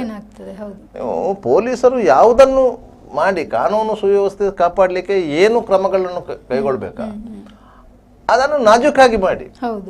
ಬೇರೆ ಜಿಲ್ಲೆ ಹಾಗೆಲ್ಲ, ದಕ್ಷಿಣ ಕನ್ನಡ ಜಿಲ್ಲೆ ಅತ್ಯಂತ ಶಾಂತಿಪ್ರಿಯ ಜಿಲ್ಲೆ. ಇಲ್ಲಿ ಪೊಲೀಸ್ ಇಲಾಖೆ ಅಂತ ಹೇಳಿದ್ರೆ ಎಲ್ಲರೂ ಗೌರವ ಕೊಡ್ತಾರೆ. ಕಾಕಿ ಹಾಕಿಕೊಂಡು ಬಂದ್ರೆ ಅವ್ರಿಗೆ ಇರುವ ಮರ್ಯಾದೆಗಳೇ ಬೇರೆ. ಪೊಲೀಸರು ಅಂತ ಹೇಳಿದ ಕೂಡಲೇ ಅವರು ಒಂದು ರೀತಿಯಲ್ಲಿ ಗೌರವ ಭಾವನೆಯಿಂದ ನೋಡ್ತಾರೆ. ಅಂತವರ ಮೇಲೆ ನೀವು ದಬ್ಬಾಳಿಕೆ ಮಾಡ್ಲಿಕ್ಕೆ ಹೋದ್ರೆ ಸಹಜವಾಗಿ ಸಮಸ್ಯೆಗಳು ಸೃಷ್ಟಿಯಾಗುತ್ತೆ. ಅದರಿಂದಾಗಿ ಜನರಿಗೆ ಹೆದರಿಕೆ ಆಗಿರೋದು. ಗಣೇಶೋತ್ಸವ ಸಂದರ್ಭದಲ್ಲಿಯೂ ಅಷ್ಟೇ, ಅವ್ರು ನೀವು ಡಿಜೆ ಹಾಕಬೇಡಿ, ಇಷ್ಟು ಸೌಂಡ್ ಕಂಟ್ರೋಲ್ ಮಾಡಿ ಅಂತ ಹೇಳ್ತಾ ಇದ್ರೆ ಅವರು ಅದೇ ರೀತಿ ಮಾಡ್ತಾ ಇದ್ರು. ಮತ್ತೆ ಆ ಸಂದರ್ಭದಲ್ಲಿ ಸ್ಟೇಷನ್ ಲೆವೆಲ್ ಪೊಲೀಸರು ಒಂದು ಹೇಳಿದ್ದು, ಕಮಿಷನರೇಟ್ ವ್ಯಾಪ್ತಿಗೆ ಹೋಗಿ ಅಲ್ಲಿ ಹಿರಿಯ ಅಧಿಕಾರಿಗಳ ಹತ್ರ ಮಾತಾಡಿದಾಗ ಅವರು ಒಂದು ಹೇಳಿದ್ದು, ಅವರಿಗೆ ಇವರಿಗೆ ಕಮ್ಯುನಿಕೇಶನ್ ಗ್ಯಾಪ್ ಇತ್ತ ಏನಂತ ಗೊತ್ತಿಲ್ಲ. ಒಟ್ಟಾರೆಯಾಗಿ ಯಾರಾದರೂ ಒಬ್ಬರು ಕಂಟ್ರೋಲ್ ರೂಮಿಗೆ ಫೋನ್ ಮಾಡಿದ ಕೂಡಲೇ ಪೊಲೀಸರು ಬಂದರು, ಜಬರ್ದಸ್ತ್ ಮಾಡಿದ್ರು, ಮೈಕ್ ಬಂದ್ ಮಾಡಿಸಿದ್ರು, ಸಮಯದ ಮಿತಿ ಅಂತ ಹೇಳಿದ್ರು. ಸಮಯದ ಮಿತಿ ಇವರು 10:30 ಗಂಟೆಗೆ ಹೇಳಿದ್ದಾರೆ ಸಮಯದ ಮಿತಿ ಅಂತ ಹೇಳಿ. 10:30 ಗಂಟೆಗೆ ಮಂಗಳೂರಿನಲ್ಲಿ ಯಾವುದೇ ಫಂಕ್ಷನ್ ಅನ್ನು ಮುಗಿಸ್ಲಿಕ್ಕೆ ಸಾಧ್ಯ ಇಲ್ಲದಂತ ಪರಿಸ್ಥಿತಿ ಇಲ್ಲಿ ಇದೆ. ಆದ್ರಿಂದಾಗಿ ಜನರಲ್ಲಿ ಗೊಂದಲ ಸೃಷ್ಟಿಯಾಯಿತು. ಅದನ್ನು ಆ ಸಂದರ್ಭದಲ್ಲಿಯೇ ಮಾನ್ಯ ಆಯುಕ್ತರು ಸರಿಯಾದ ರೀತಿಯಲ್ಲಿ ಮಾಧ್ಯಮ ಮಿತ್ರರನ್ನು ಕರೆದು ಹೇಳ್ಬೋದಿತ್ತು, ನೀವು ಇದಕ್ಕೆ ವ್ಯಾಪಕವಾಗಿ ಪ್ರಚಾರ ಕೊಡಿ, ಜನರು ಗೊಂದಲಕ್ಕೆ ಆಗೋದು ಬೇಡ ಅಂತ ಹೇಳಿ. ಇದೇ ಕಮಿಷನರೇಟ್ ವ್ಯಾಪ್ತಿಯ ಆಫೀಸಿನ ಎದುರುಗಡೆಯೇ ನೆಹರು ಮೈದಾನದಲ್ಲಿ ಸಾರ್ವಜನಿಕ ಗಣೇಶೋತ್ಸವ ಇತ್ತು. ಮಂಗಳೂರು ಗಣೇಶೋತ್ಸವ ಅಂತ ಹೆಸರಿದ್ದದ್ದು. ಆ ಗಣೇಶೋತ್ಸವ ಅಷ್ಟು ಚಂದ ಮಾಡಿ ನಡೆದಿದೆ. ಮಧ್ಯರಾತ್ರಿವರೆಗೆ ಗಣೇಶನ ಮೆರವಣಿಗೆ ಹೋಗಿದೆ. ಎಲ್ಲರಿಗೂ ಕುತೂಹಲ ಇತ್ತು, ಮೈದಾನ ಗಣಪತಿಯನ್ನು ಏನು ಮಾಡ್ತಾರೆ ಅಂತ ಹೇಳಿ. ಯಾಕಂದ್ರೆ ಅತ್ಯಂತ ದೊಡ್ಡ ಸಂಖ್ಯೆಯಲ್ಲಿ ಜನ ಸೇರುವಂತಹ ಗಣಪತಿ, 10 ಟ್ಯಾಬ್ಲೆಟ್ಗಳಿರುವಂತಹ ಗಣಪತಿ. ಅದನ್ನು ನಿಮಗೆ 10:30 ಗಂಟೆ ಒಳಗೆ ಮುಗಿಸ್ಲಿಕ್ಕೆ ಸಾಧ್ಯನೇ ಇಲ್ಲ. ಯಾಕಂತ ಹೇಳಿದ್ರೆ ಗಣೇಶನ ಶೋಭಾಯಾತ್ರೆಯ ಮೆರುಗು ಇರುವುದು ಯಾವಾಗ? ಕತ್ತಲಾದ ಮೇಲೆ. ಅದನ್ನು ನೀವು 3 ಗಂಟೆಗೆ ಎತ್ತಿ 10 ಗಂಟೆಗೆ ಮುಗಿಸಿ ಅಂತ ಹೇಳಲಿಕ್ಕೆ ಬರಲ್ಲ. ಅದಕ್ಕೆ ಒಂದು ಮುಹೂರ್ತ ಇರ್ತದೆ, ಒಂದು ಸಮಯ ಇರ್ತದೆ. ಆ ಸಮಯಕ್ಕೆ ಸರಿಯಾಗಿ ಪೀಠದಿಂದ ಎದ್ದೇಳಿಸುವಂಥದ್ದು. ಬೇರೆ ಸಮಯ ವಿಸರ್ಜನಾ ಪೂಜೆ ಆಗಿ ಪೀಠವನ್ನು ಜಾರಿಸಿದ ಮೇಲೆ ಅದರ ಶೋಭಾಯಾತ್ರೆಗೆ ವ್ಯವಸ್ಥೆಯನ್ನು ಮಾಡಬೇಕು. ಸುಮಾರು 1 ಗಂಟೆಗಳ ಕಾಲ ಆ ಶೋಭಾಯಾತ್ರೆಗೆ ವ್ಯವಸ್ಥೆ ಮಾಡಲಿಕ್ಕಿದೆ. ಈ ಸಂದರ್ಭದಲ್ಲಿ ಬೇರೆ ಬೇರೆ ಪ್ರದರ್ಶನಗಳಿದೆ, ಸುಡುಮದ ಪ್ರದರ್ಶನ, ಇಂಥದ್ದೆಲ್ಲ ಪ್ರದರ್ಶನಗಳಿರ್ತದೆ. ಅದರ ನಂತರ ಟ್ಯಾಬ್ಲೋಗಳು ಹೊರಡಲಿಕ್ಕೆ ಆರಂಭವಾಗ್ತದೆ. ಕೊನೆಗೆ ಗಣಪತಿ ಹೊರಡ್ತಾರೆ. ಈ ರೀತಿಯಾಗಿ ಅದು ಹೋಗಿ ಮಹಾಮಾಯಿ ಕೆರೆಯಲ್ಲಿ ವಿಸರ್ಜನೆ ಆಗುವ ಹೊತ್ತಿಗೆ ಬೆಳಕಾರ್ದಿರ್ತದೆ. ಈ ಸರಿ ಸಹ 3 ಗಂಟೆ ನಂತರ ಏನಾಗಿದೆ, ಅಂದ್ರೆ ಪೊಲೀಸರು ತೊಂದರೆ ಮಾಡಲಿಲ್ಲ, ಅದು ಪ್ರಶ್ನೆ ಬೇರೆ. ಅದನ್ನೇ ಹೇಳಿದ್ದವರು, ನಮ್ಮ ಆಫೀಸಿನ ಎದುರಲ್ಲೇ ಗಣೇಶನ ಕೂರಿಸಿದ್ರು, ಇಷ್ಟೊತ್ತಾದ್ರೂ ನಾವೇನು ತೊಂದರೆ ಮಾಡಲಿಲ್ಲ ಅಂತ ಹೇಳಿ. ಕಳೆದ 33 ವರ್ಷದಿಂದ ಗಣೇಶೋತ್ಸವ ಅತ್ಯಂತ ಶಿಸ್ತುಬದ್ಧವಾಗಿ ನಡ್ಕೊಂಡು ಬರ್ತಿರುವಂಥ ಗಣೇಶೋತ್ಸವ. ಆದರೆ ಬೇರೆ ಕಡೆಯಲ್ಲಿ ಏನಾಯಿತು, ಉರುವ ಸ್ಟೋರಿನ ಘಟನೆಯನ್ನು ಅನುಸರಿಸಿಕೊಂಡು ಬೇರೆ ಕಡೆಯೂ ಇದೇ ತೊಂದರೆ ಮಾಡ್ಬೋದು ಅಂತ ಹೇಳಿ ಅಲ್ಲಲ್ಲಿ ಚಿಕ್ಕ ಚಿಕ್ಕ ಗಣೇಶೋತ್ಸವ ಸಮಿತಿಯವರು ಏನು ಮಾಡಿದ್ರು, ಈ ರಗಳೆ ಬೇಡ, ಆದಷ್ಟು ಬೇಗ ಕೊಂಡೋಗಿ ವಿಸರ್ಜನೆ ಮಾಡಿಬಿಡುವ ಅಂತ ಹೇಳಿ ಆ ರೀತಿಯಾಗಿ ಕೊಂಡೋದ್ರು. ಅದರಿಂದಾಗಿ ಸಹಜ ಮೆರುಗು ಏನು ಇತ್ತ ಗಣೇಶೋತ್ಸವಕ್ಕೆ ಅದು ಸಿಗಲಿಲ್ಲ. ಹಾಗಂತ ಹೇಳಿ ಇವರು ಮಾಡಿದ್ದು ತಪ್ಪು ಅಂತ ನಾವು ಹೇಳಲಿಕ್ಕೆ ಆಗ್ತದ? ಇಲ್ಲ. ಶಾಂತಿ ಸುವ್ಯವಸ್ಥೆ ಕಾಪಾಡುವ ದೃಷ್ಟಿಯಲ್ಲಿ ಪೊಲೀಸರು ಕೈಗೊಳ್ಳುವಂತ ಕೆಲವೊಂದು ನಿರ್ಧಾರಗಳು ಸರಿಯಾಗಿರ್ತದೆ. ಆದರೆ ಸಾರ್ವಜನಿಕರಲ್ಲಿ ಏನಾಗ್ತದೆ, ಕಳೆದ ವರ್ಷ ಇಲ್ಲದ್ದು ಈ ವರ್ಷ ಯಾಕೆ ಅಂತ ಬರುತ್ತೆ. ಕಳೆದ ವರ್ಷ ನಾವು ಅಷ್ಟು ವಿಜೃಂಭಣೆಯಿಂದ ಗಣೇಶೋತ್ಸವವನ್ನು ಆಚರಿಸಿದ್ರೆ ಯಾವುದೇ ರೀತಿಯ ಘಟನೆಗಳಾಗಿಲ್ಲ. ಈ ಸರಿ ಹೇಗಾಗ್ತದೆ, ಪೊಲೀಸರು ಅದನ್ನು ಬೇಕಂತಲೇ ಹಿಂದೂ ಉತ್ಸವಗಳನ್ನು ನಿಯಂತ್ರಿಸಲಿಕ್ಕೆ ಪ್ರಯತ್ನ ಪಡ್ತಾ ಇದ್ದಾರೆ ಅಂತೇಳಿ. ಹಿಂದೂ ಉತ್ಸವಗಳನ್ನು ನಿಯಂತ್ರಿಸಲಿಕ್ಕೆ ಪ್ರಯತ್ನ ಪಡ್ತಾರೆ. ಧ್ವನಿವರ್ಧಕದ ಡೆಸಿಬಲ್ಗಳು ಜಾಸ್ತಿ ಇದೆ ಅಂತೇಳಿ ಅವರ ಕಂಪ್ಲೇಂಟ್ ಇದೆ. ಸುಪ್ರೀಂ ಕೋರ್ಟ್ ರೂಲಿಂಗ್ ಕೊಟ್ಟಿದೆ ಅಂತ ಹೇಳ್ತಾರೆ. ಸುಪ್ರೀಂ ಕೋರ್ಟ್ ರೂಲಿಂಗ್ ಮಾತ್ರ ಕೊಟ್ಟಿದೆ ಹೊರತು ಕಾನೂನಾಗಿ ಜಾರಿಯಾಗಿಲ್ಲ. ಇವತ್ತು ಪೊಲೀಸನವರು ಏನ್ ಹೇಳ್ತಾರೆ ಅಂತ ಹೇಳಿದ್ರೆ ಸುಪ್ರೀಂ ಕೋರ್ಟ್ ರೂಲಿಂಗ್ ಇದೆ ಅಂತ ಹೇಳಿ ಸುಪ್ರೀಂ ಕೋರ್ಟ್ ಜಡ್ಜ್ಮೆಂಟ್ ಕೊಟ್ಟಿದೆ, ಶಬ್ದ ಮಾಲಿನ್ಯ ಈ ಡೆಸಿಬಲ್ ಅಲ್ಲಿ ಇರಬೇಕು ಅಂತ. ಇದು ಮೈಕ್ ಸೆಟ್ ಸುಪ್ರೀಂ ಕೋರ್ಟ್ ಈ ತರ ರೂಲ್ಸ್ ಇದೆ ಅಂತ ಅದು ಮುಂಚೆಯಿಂದಲೇ ಇತ್ತ ಅಥವಾ ಇತ್ತೀಚೆಗೆ ಬಂದಿಲ್ಲ? ಇಲ್ಲ, ಸುಪ್ರೀಂ ಕೋರ್ಟ್ ಆದೇಶ ಮಾಡಿ ಒಂದು 10-15 ವರ್ಷ ಆಯ್ತು. ಓಕೆ, ಮತ್ತೆ ಇದು ಈಗ ಯಾಕೆ ಅದು ಕಾನೂನಾಗಿ ಬರ್ಲಿಲ್ಲ ಇನ್ನು ಸಹ. ಓಕೆ, ಮತ್ತೆ ಇವರೆಲ್ಲ ಯಾಕೆ ಈ ತರದ್ದೊಂದು ಕಾನೂನಾಗಿ ಬರ್ಲಿಲ್ಲ? ಇವರು ಈಗಲೂ ಸಹ ಸುಪ್ರೀಂ ಕೋರ್ಟ್ ನ ರೂಲಿಂಗ್ ಪ್ರಕಾರ ಹೇಳ್ತಾ ಇರ್ತಾರೆ. ಇವರು ಕೇಸ್ ಹಾಕೋದು ಯಾವ್ದ್ರಲ್ಲಿ? BNS ನಲ್ಲಿ ಕೇಸ್ ಹಾಕೋದಲ್ಲ. ಅದಕ್ಕೆ ಸಂಬಂಧಪಟ್ಟ ಕಾನೂನು ಎಲ್ಲಿ ಅಂತ ತೋರಿಸಲಿ ಇವರು. ಕರೆಕ್ಟ್, ಹೌದು. ಅದಕ್ಕೆ ಸಂಬಂಧಪಟ್ಟ ಕಾನೂನು ಇಲ್ಲ. ಅವರು ಕೇಸ್ ಹಾಕೋದು KP ಆಕ್ಟ್ ಅಲ್ಲಿ, ಕರ್ನಾಟಕ ಪೊಲೀಸ್ ಆಕ್ಟ್ ಅಲ್ಲಿ. ಓಕೆ, ಪೊಲೀಸ್ ಆಕ್ಟ್ ಅಲ್ಲಿ ನಿಮ್ಗೆ ಇಷ್ಟೇ ಡಿಸಿಬಲ್ ಶಬ್ದಗಳಿರುವ ಮೈಕನ್ನು ಉಪಯೋಗ ಮಾಡಬೇಕಂತ ಇಲ್ಲ. ಪೊಲೀಸ್ ಆಕ್ಟ್ ಅಲ್ಲಿ ಇಲ್ಲ. ಪೊಲೀಸ್ ಆಕ್ಟ್ ಅಲ್ಲಿ ಇರುವುದು ಎಂತದ್ದು, ನೀವು ಸಾರ್ವಜನಿಕವಾಗಿ ಕಿರಿಕಿರಿಯನ್ನು ಉಂಟು ಮಾಡಬಾರದು ಅಂತ ಈ ಕೇಸ್ ಹಾಕೋದು. ನೀವು ಅದ್ರಲ್ಲಿ ಹೇಳುವುದೇ ಬೇರೆ, ಇದ್ರಲ್ಲಿ ಮಾಡುವುದೇ ಬೇರೆ. ಕೇಸ್ ಅಂತ ನೀವು ವಸ್ತುಗಳನ್ನು ಸೀಸ್ ಮಾಡ್ತೀರಿ, ಅದನ್ನು ಮತ್ತೆ ನಾವು ಕೋರ್ಟಿಂದ ರಿಲೀಸ್ ಮಾಡಿಸ್ಕೋಬೇಕು. ಅದಕ್ಕೆ ಒಂದಿಷ್ಟು ತಾಪತ್ರಯಗಳು, ಅದಕ್ಕೆ ಇಷ್ಟೊಂದು ತಾಪತ್ರಯಗಳು. ನಿಮ್ಗೆ ಏನಾಗ್ತದೆ ಅಂತ ಹೇಳಿದ್ರೆ, ನೀವು ಒಂದು ವಸ್ತುವನ್ನು ನೀವು 10 ವರ್ಷಗಳ ಹಿಂದೆ ಖರೀದಿಸಿರ್ತೀರಿ, ಅದರ ಖರೀದಿ ಬಿಲ್ ಈಗ ಎಲ್ಲಿ ಉಂಟು? ಕೋರ್ಟ್ ಹೇಳ್ತದೆ ಅದರ ಖರೀದಿ ಬಿಲ್ ತಂದು ಕೊಡು, ನಿಂದೆ ಸೊತ್ತು ಅಂತ ಹೇಳಿ ನಾನು ಐಡೆಂಟಿಫೈ ಮಾಡುದು ಹೇಗೆ ಅಂತ ಹೇಳಿ. ಈಗ ಐಡೆಂಟಿಫೈ ಎಲ್ಲಿ ಬರ್ತೀರಿ? ನಾನ್ ಐಡೆಂಟಿಫೈಡ್ ಸೊತ್ತುಗಳನ್ನ ನೀವು ಕೋರ್ಟಲ್ಲಿ ಐಡೆಂಟಿಫೈ ಹೇಗೆ ಮಾಡ್ತೀವಿ, ಇದು ನಂದು ಅಂತ ಹೇಳಿ? ಅಂಥದ್ದು 1000 ಇರ್ತದೆ. ಅಂಥದ್ದು 1000 ಇರ್ತದೆ. ಈಗ ಕಳ್ಳ ಒಬ್ಬ ಒಂದು ಬೆಂಡೋಲೆ ಕದ್ಕೊಂಡು ಹೋದಂತ ಇಟ್ಕೊಳ್ಳಿ, ಅದನ್ನು ನಾಗೆ ಇಟ್ಟಿರ್ತಾನ? ಇಲ್ಲ, ಅವ ಅದನ್ನು ಕರಗಿಸಿರ್ತಾನೆ. ಕಳ್ಳನ್ನು ಹಿಡಿತಾರೆ ಪೊಲೀಸರು. ಅವ ಎಲ್ಲಿಗೆ ಮಾರಿದಾನೆ ಅಂತ ಕೇಳ್ತಾರೆ, ಇಂಥ ಅಂಗಡಿಗೆ ಮಾರಿದಾನೆ ಅಂತ ಹೇಳ್ತಾರೆ. ಆ ಅಂಗಡಿಗೆ ಹೋಗುವಾಗ ಚಿನ್ನದ ಗಟ್ಟಿ ಕೊಡ್ತಾನೆ. ಗಟ್ಟಿಯನ್ನು ಐಡೆಂಟಿಫೈ ಮಾಡೋದು ಹೇಗೆ? ಇಲ್ಲಿ ನೀವು ಕಂಪ್ಲೇಂಟ್ ಅಲ್ಲಿ ಬರ್ದಿರ್ತೀರಿ, ಹೂವಿನ ಹೆಸಳುಗಳಿರುವ 8 ಗ್ರಾಮ್ ತೂಕದ ಓಲೆ ಅಂತ, ಬೆಂಡು ಓಲೆ ಅಂತ ಬರ್ದಿರ್ತೀರಿ. ಇಲ್ಲಿ ಹೂವಿನ ಹೆಸರು ಎಲ್ಲಿ ಉಂಟು? ಗ್ರಾಮ್ ಎಷ್ಟು? 8 ಗ್ರಾಮೇ ಉಂಟು. ಸರಿ, ಗ್ರಾಮ್ ಉಂಟು, ಆದ್ರೆ ಹೂವಿನ ಹೆಸರು ಎಲ್ಲಿ ಉಂಟು ಕೇಳ್ತದೆ ಕೋರ್ಟು. ಅದಕ್ಕೆ ಪೊಲೀಸರು ಏನು ಮಾಡ್ತಾರೆ ಅಂದ್ರೆ, ಅದು ಎಲ್ಲಿಂದ ಖರೀದಿ ಮಾಡಿದ್ರೆ ಅಲ್ಲಿಗೆ ಕೊಂಡೋಗಿ ಆ ಗಟ್ಟಿಯನ್ನು ಕೊಟ್ಟು ಪುನಃ ಆ ಹೂವಿನ ಹೆಸರಿನ ಓಲೆಯನ್ನು ಮಾಡಿಸ್ಕೊಂಡು ಬರಬೇಕು. ಮಾಡಿಸ್ಕೊಂಡು ಬಂದು ಅದನ್ನು ಕೋರ್ಟ್ಗೆ PF ಹಾಕಬೇಕು. ಕಳ್ಳನಿಂದ ಸಾಧನೆ ಪಡೆದದ್ದು ಇಂಥದ್ರಿಂದ ಕದ್ದದ್ದು ಅಂತ ಹೇಳಿ. ಆಗ ಇವರು ಯಾರು ಸಂತ್ರಸ್ತರಿದ್ದಾರೆ ಅವರು ಕೋರ್ಟ್ಗೆ ಮೂವ್ ಆಗಿ ಅದು ನನ್ನ ಓಲೆ ನಂಗೆ ರಿಲೀಸ್ ಮಾಡಿ ಕೊಡ್ಬೇಕಂತ ಕೇಳಬೇಕು. ಆಗ ಕೋರ್ಟ್ ಹೇಳ್ತದೆ, ಆ ಓಲೆ ನಿಮ್ದು ಅನ್ನೋದಕ್ಕೆ ಏನು ಇದೆ ಗ್ಯಾರಂಟಿ ಇರ್ತೀವಿ. ಎಲ್ಲಿ ಇದೆ ಬಿಲ್ಲು? ಎಲ್ಲಿದೆ ಬಿಲ್ಲು? GST ಕಟ್ಟಿದ ಬಿಲ್ ಎಲ್ಲಿ ಉಂಟು? GST ಕಟ್ಟಿದ ಬಿಲ್ ಎಲ್ಲಿ ಉಂಟು ಅದು ಕೇಳ್ತದೆ. 10 ವರ್ಷದ ಹಿಂದೆ ನೀವು ಪರ್ಚೇಸ್ ಮಾಡಿರ್ತೀರಿ, ಬಿಲ್ ತೆಗೆದಿರ್ತೀರಾ? ಇಲ್ಲ, ಅದು ಎಲ್ಲ ಹೋಗಿರ್ತಾರೆ. ಆಗ ಪುನಃ ಅದೇ ಅಂಗಡಿ ಇನ್ನೊಂದು ಬಿಲ್ಲು ಕೊಡೋಣ ಅಂತ ಹೇಳ್ತಾರೆ. ಇನ್ನೊಂದು ಬಿಲ್ಲು ಕೊಟ್ಟು, ಈ ಬಿಲ್ಲು ಕೊಟ್ಟರೆ ನಂಗೆ ಒಂದು 3,000-4,000 ರೂಪಾಯಿ ಟ್ಯಾಕ್ಸಿ ಬಿಡುತ್ತೆ, ಅದನ್ನ ಕಟ್ಟಿ ಅಂತ ಹೇಳ್ತಾನೆ ಅವ. ಆ ಬಿಲ್ ಕೊಡ್ಬೇಡ್ವಾ? ಅವನು ಲೆಕ್ಕ ಕೊಡ್ಬೇಡ್ವಾ? ಇಷ್ಟ ಇದನ್ನು ಮಾರಿದ್ದೇನೆ ಅಂತ ಹೇಳಿ ಅದಕ್ಕೆ ಒಂದು ಟ್ಯಾಕ್ಸ್ ಕಟ್ಟಾಗೋದಿಲ್ಲ, ಹಣ ಕೊಡಿ ಅಂತ ಹೇಳ್ತಾನೆ. ಈ ಸಮಸ್ಯೆಗಳು ಬರ್ತದೆ. ಅದಕ್ಕೆ ಹೇಳಿದ್ದು, ಇಂಥ ಸಂದರ್ಭದಲ್ಲಿ ನೀವು ಸ್ವತ್ತನ್ನು ಸೀಸ್ ಮಾಡಿದ್ರೆ ಅದನ್ನು ಬಿಡಿಸ್ಲಿಕ್ಕೆ ಈ ಸಮಸ್ಯೆ ಆಗತ್ತೆ ಅಂತ ಹೇಳಿ. 10 ವರ್ಷಗಳ ಹಿಂದೆ ಖರೀದಿ ಮಾಡಿದಂಥ ಸ್ವತ್ತಿಂದ ಬಿಲ್ ಎಲ್ಲಿಂದ ತರೋದು? ಹೌಜಾ ಸಂಸ್ಥೆಯ ಸೌಂಡ್ ಬಾಕ್ಸ್ ಅಂತ ಹೇಳ್ತೀರಿ ನೀವು. ಹೌದಾ? ಔಷಧ ಸಂಸ್ಥೆಯವರು ವರ್ಷಕ್ಕೆ ಒಂದು ಲಕ್ಷ ಗಟ್ಟಲೆ ಸೌಂಡ್ ಬಾಕ್ಸ್ಗಳನ್ನ ತಯಾರಿಸ್ತಾರೆ, ಮಾರಾಟ ಮಾಡ್ತಾರೆ.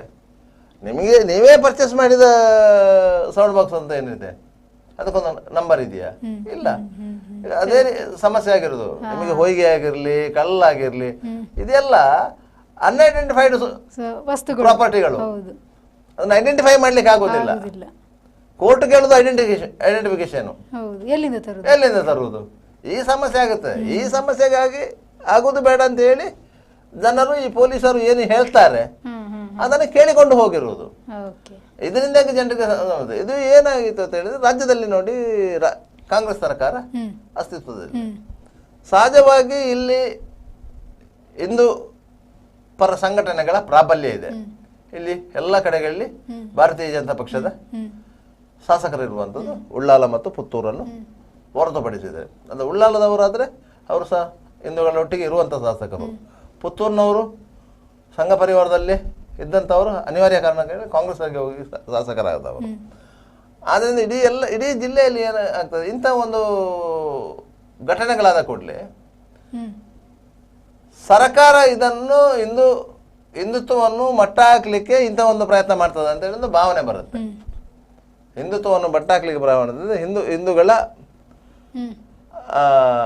ಧಾರ್ಮಿಕ ಆಚರಣೆಗಳಿಗೆ ಅಡ್ಡಿಪಡಿಸಲಿಕ್ಕೆ ಸರ್ಕಾರದ ಸೂಚನೆ ಇದೆ ಅಂತೇಳಿ ಪೊಲೀಸ್ ಅಧಿಕಾರಿಗಳು ಏನು ಮಾಡ್ತಾರೆ ಅಂದರೆ, ನಮಗೆ ಈ ರೀತಿಯಾಗಿ ಕಾನೂನಿನಿಂದ ಅದನ್ನು ಮಾಡ್ತೇವೆ ಅಂತ ಹೇಳಿ, ನೀವು ನಮ್ಮ ಸೂಚನೆಯ ಪ್ರಕಾರವೇ ನೀವು ಕಾರ್ಯಕ್ರಮವನ್ನು ಸಂಘಟಿಸಿದರೆ, ಅದೇ ರೀತಿಯಾಗಿ ನಡೆಸಿಕೊಂಡ್ರೆ ನಾವು ಪೊಲೀಸರು ಯಾವ ತೊಂದರೆ ಮಾಡುವುದಿಲ್ಲ ಅಂತ ಹೇಳಿ ಅದು ಅವರ ಗಣೇಶೋತ್ಸವದ ಸಂದರ್ಭದಲ್ಲಿ ಸಾಬೀತಾಗಿದೆ. ಆದರೆ ಬಹುತೇಕ ಗಣೇಶೋತ್ಸವಗಳು ಹಿಂದಿನ ಮೆರುಗನ್ನು ಕಳೆದುಕೊಂಡಿದೆ. ಅದಂತೂ ಸತ್ಯ.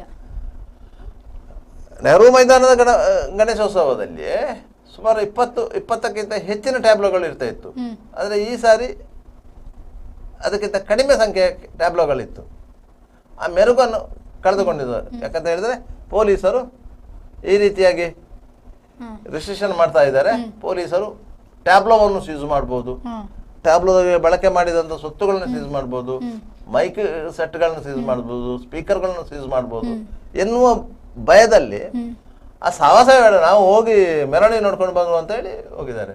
ಕಾಸು ಖರ್ಚಾಗೋದು ಕಡಿಮೆ ಆಯ್ತು ಅಂತ ಹೇಳಿ ಈ ರೀತಿಯಾಗಿ ಆಗಿರೋದು. ಇದು ಧಾರ್ಮಿಕ ಭಾವನೆಗಳ ಮೇಲೆ ಪೊಲೀಸರು ಕಾನೂನಿನ ಅಂಕುಶವನ್ನು ತೊಡಿಸಲು ಯತ್ನಿಸಿದ್ದಾರೆ ಅಂತ ಹೇಳಿ ಅದಕ್ಕಾಗಿ ಅದರ ಮೆರುಗು ಹೋಗಿರೋದು. ಇವತ್ತು ಪೊಲೀಸ್ ಕಮಿಷನರ್ ಹೇಳ್ತಾರೆ, ಯಾವುದೇ ರೀತಿಯ ತೊಂದರೆ ಇಲ್ಲದೆ, ಪೊಲೀಸರಿಂದ ತೊಂದರೆ ಆಗಿಲ್ಲ, ಜನರಿಗೆ ಸಾರ್ವಜನಿಕರಿಂದ ತೊಂದರೆ ಆಗಿಲ್ಲ, ಶಾಂತ ರೀತಿಯಲ್ಲಿ ಎಲ್ಲ ಕಾರ್ಯಕ್ರಮಗಳು ಮುಗಿದಿದೆ. ಪೊಲೀಸರು ಆ ರೀತಿಯಲ್ಲಿ ಒಂದು ಭಯದ ವಾತಾವರಣ ಸೃಷ್ಟಿ ಮಾಡಿದ್ದರಿಂದ, ಯಾಕಂತ ಹೇಳಿದ್ರೆ ಇದು ಗೋಕುಲಾಷ್ಟಮಿಯ ದಿನ ಮೊಸರು ಕೊಡುಗೆಯ ಸಂದರ್ಭದಲ್ಲಿ ಅಂತ ಒಂದು ವಾತಾವರಣವನ್ನು ಸೃಷ್ಟಿಯಾಯಿತು. ಅದು ಒಂದು ಕಡೆಯಲ್ಲಿ ಆದದ್ದು ಮತ್ತೆ ಎಲ್ಲ ಕಡೆಗಳು ಹರಡಿತ್ತು. ಪೊಲೀಸರು ಅಲ್ಲಿ ಬೈಕ್ ಸೆಟ್ ಸೀಸ್ ಮಾಡಿದ್ರು, ಅಲ್ಲಿ ಮಡಕೆ ಹೊಡಿಲಿಕ್ಕೆ ಬಿಡ್ಲಿಲ್ಲ, ಇಲ್ಲಿಯೂ ಬಿಡುವುದಿಲ್ಲ ಅಂತ. ಇಲ್ಲಿ ಮಡಕೆ ಕಟ್ಲೇ ಇಲ್ಲ, ಇಲ್ಲಿ ಸೌಂಡ್ ಬಾಕ್ಸೇ ಹಾಕ್ಲಿಲ್ಲ. ಈ ರೀತಿಯ ಪರಿಸ್ಥಿತಿ ಬಂತು. ಕಳೆದ ವರ್ಷ ಹಾಗೆ ಆಗಿಲ್ಲ, ಈ ವರ್ಷ ಹೀಗೆ ಆಗೋದು. ಕಾನೂನು ಯಾವಾಗ ಬಂದದ್ದು ಜನರಿಗೆ ಗೊತ್ತಿಲ್ಲ. ವಾಸ್ತವವಾಗಿ ಕಾನೂನು ಬರಲೇ ಇಲ್ಲ. ಓಕೆ ಸರ್, ಈಗ ನಮ್ಮ ಗಣೇಶ ಆಯ್ತು, ಅಷ್ಟಮಿಗೂ ಆಯ್ತು, ನಮ್ಮ ಮೆರುಗನ್ನು ಕಳ್ಕೊಂಡ್ವಿ ಈ ವರ್ಷ. ದಸರಾಗೂ ಈ ರೀತಿ ಆಗ್ಬಹುದಾ ಅನ್ನೋದು ನಮಗೆ ಮಂಗಳೂರು ದಸರಾ ಅಂತ ಹೇಳಿದ ಕೂಡಲೇ ನಾವು ಕುದ್ರೋಳಿ ಗೋಕರ್ಣ ದೇವಸ್ಥಾನದಲ್ಲಿ ಪ್ರತಿಷ್ಠಾಪಿಸಲ್ಪಡುವಂತ ಶಾರದೆ ಸಹಿತ ನವದುರ್ಗೆಯರ ವಿಗ್ರಹಗಳು, ಅದರ ಭವ್ಯವಾದ ಶೋಭಾಯಾತ್ರೆ, ಅದಕ್ಕೆ ಟೈಮಿಂಗ್ಸ್ ರಿಸ್ಟ್ರಿಕ್ಷನ್ ಮಾಡಲಿಕ್ಕೆ ಸಾಧ್ಯವೇ ಆಗುವುದಿಲ್ಲ. ಯಾಕಂತ ಹೇಳಿದ್ರೆ ಸುಮಾರು 3.5-4 ಕಿಲೋಮೀಟರ್ ದೂರ ಟ್ಯಾಬ್ಲೋಗಳು ಮೆರವಣಿಗೆಗಳು ಹೋಗಬೇಕು. ಆದ್ರಿಂದ ಅದು ಸಂಜೆ 5-5:30 ಗಂಟೆಗೆ ವಿಸರ್ಜನಾ ಪೂಜೆ ಆಗಿ ಪ್ರಸಾದ ವಿತರಣೆಯಾಗಿ ಎಲ್ಲ ಟ್ಯಾಬ್ಲೋಗಳನ್ನ ಕುಳಿತಲಿಂದ ಎಬ್ಬಿಸಿದ ನಂತರ ಅದನ್ನು ಕ್ಷೇತ್ರದಿಂದ ಹೊರಗೆ ತರುವ ವೇಳೆಗಾಗಲೇ ಸುಮಾರು 8 ಗಂಟೆ ಆಗತ್ತೆ ಮೆರವಣಿಗೆ ಅಲ್ಲಿಂದ ಹೊರಡುವಾಗ. ಅಲ್ಲಿಂದ ಹೊರಟಂತ ಮೆರವಣಿಗೆ ಹಂಪನಗಟ್ಟೆ ಬಂದು ಅಲ್ಲಿ ಸುತ್ತು ಹೊಡೆದು ಪುನಃ ಕಾಶೆಟ್ಟಿಗೆ ಬರಬೇಕು. ಸುಮಾರು 5 ಕಿಲೋಮೀಟರ್ ದೂರ ಆಗತ್ತೆ. ಸುಮಾರು ಒಂದು 50ರಷ್ಟು ಟ್ಯಾಬ್ಲೋಗಳಿರ್ತವೆ, 10 ಹುಲಿ ತಂಡಗಳೇ ಇರ್ತವೆ. ಹೌದು ಹೌದು. ಹುಲಿ ತಂಡಗಳೇ 20-30 ಹುಲಿ ತಂಡಗಳೇ ಇರ್ತವೆ, ಭಜನಾ ತಂಡ ಇರ್ತದೆ, ಭಜನಾ ತಂಡ ಇರ್ತದೆ. ಈ ರೀತಿಯಾಗಿ ಉದ್ದಕ್ಕೂ ಶೋಭಾಯಾತ್ರೆಗೆ ಮೆರುಗು ನೀಡುವಂತಹ ಕಾರ್ಯಕ್ರಮಗಳಿರ್ತವೆ. ಅದರಿಂದ ಅದು ಏನು ಮಾಡಿದ್ರು ಅದು ಬೆಳಗ್ಗಿನವರೆಗೆ ದಾಟ್ತದೆ. ಅದನ್ನ ಎಮರ್ಷನ್ ಆಗುವಾಗ, ಶಾರದೆಯ ವಿಸರ್ಜನೆ ಆಗುವಾಗ ನಿಮಗೆ ಬೆಳಿಗ್ಗೆ 8-9 ಗಂಟೆವರೆಗೆ ಆಗುತ್ತೆ, ಆಗುದಿಲ್ಲ ಅಂತ ಇಲ್ಲ. ಅದೇ ಶಾರದೆ ಮೆರವಣಿಗೆಯನ್ನು ನೀವು 10:30 ಗಂಟೆ ಒಳಗೆ ಮುಗಿಸಿ ಅಂತ ಹೇಳಿದ್ರೆ ಸಾಧ್ಯತೆಗಳು ಇಲ್ಲ. ಇವತ್ತು ಮಾನ್ಯ ಪೊಲೀಸ್ ಆಯುಕ್ತರು ಹೇಳಿದ್ದಾರೆ, ನಾವು ಧಾರ್ಮಿಕ ಆಚರಣೆಗೆ ನಾವು ತೊಂದರೆ ಮಾಡಲಿಲ್ಲ, ಗಣೇಶೋತ್ಸವಕ್ಕೂ ಮಾಡಲಿಲ್ಲ, ಆದ್ರೆ ನಾವು ಶಬ್ದ ಮಾಲಿನ್ಯದ ಬಗ್ಗೆ ಮಾತ್ರ ನಿಗಾ ವಹಿಸಿದ್ದೇವೆ.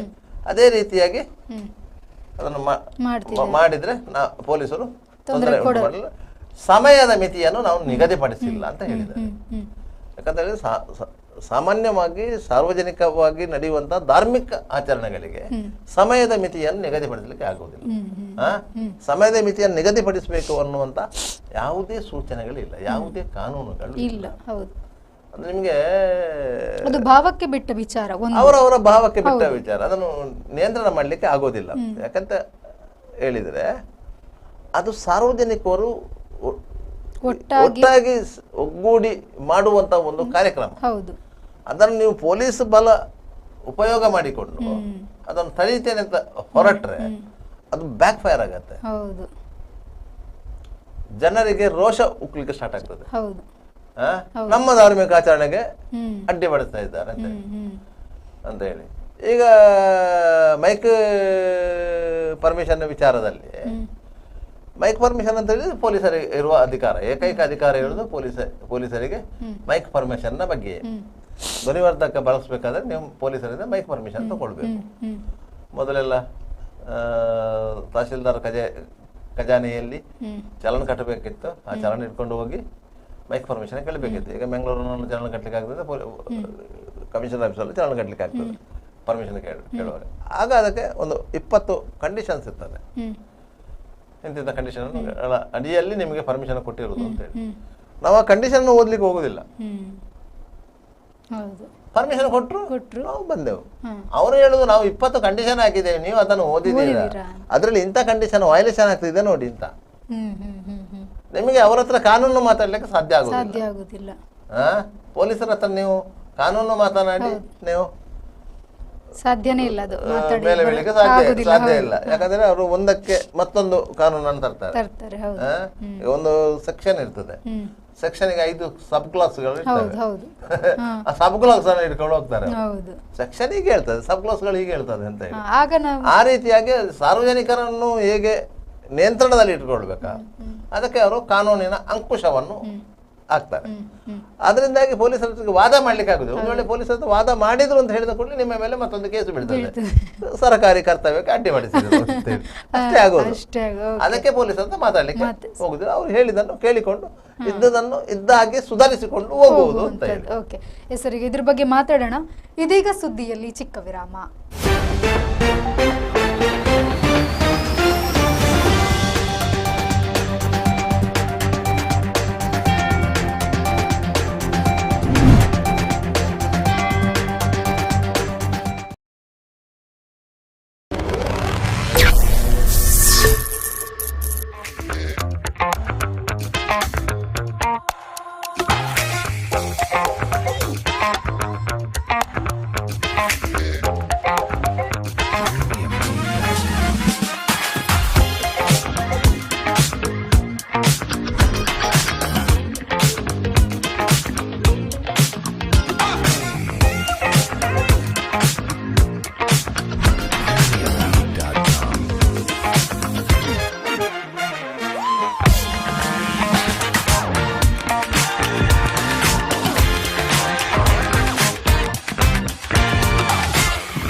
Park with ease at Ajanta Business Center.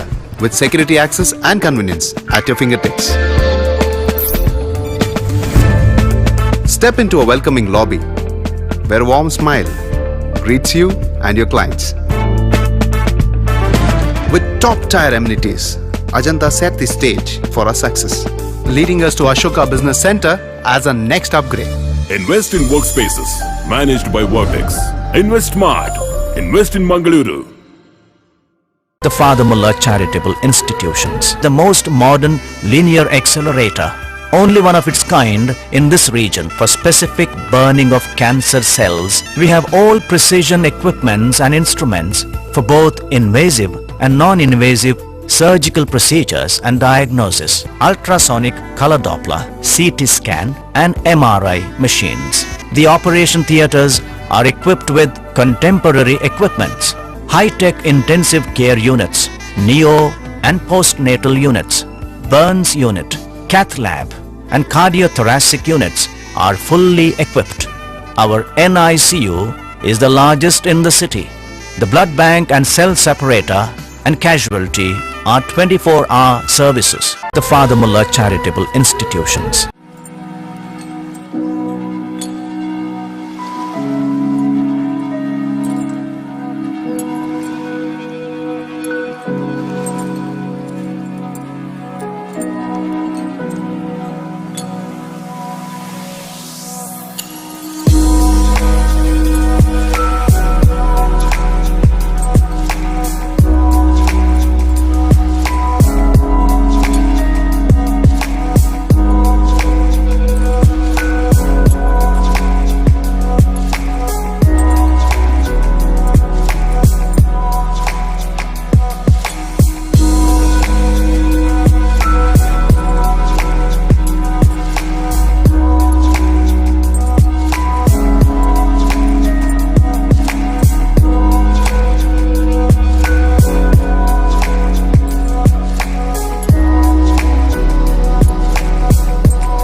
Devdas Ganpati Pai Enterprises.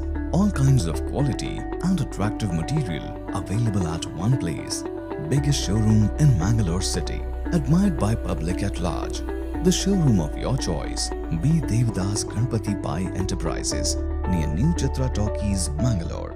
AJ Hospital and Research Center is a leading advanced tertiary healthcare center of India, serving the coastal citizens and spreading good health across the sea line. AJ Hospital and Research Center is a specialized Medicare center providing service to more than 30 major medical disciplines, embracing new technologies to offer high-level healthcare that matches the best in the country. Our technical and medical expertise include foremost services in cadaveric organ retrieval, drug-eluting stent placement, pediatric lab nephrectomy, ambulance services, dermatology, ENT, nephrology and many more. AJ Hospital and Research Center, Kuntikana, Mangaluru. Call 222553. Ideal Ice Cream, Milky Way to your heart.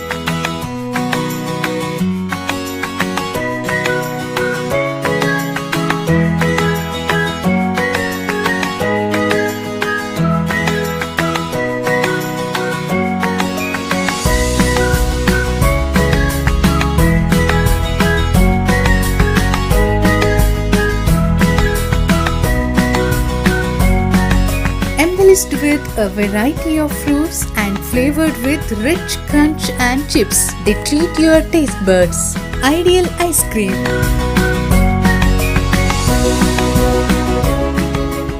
Vasudeva Stores, store for your inner needs. Visit us to find trendy innerwear from major brands.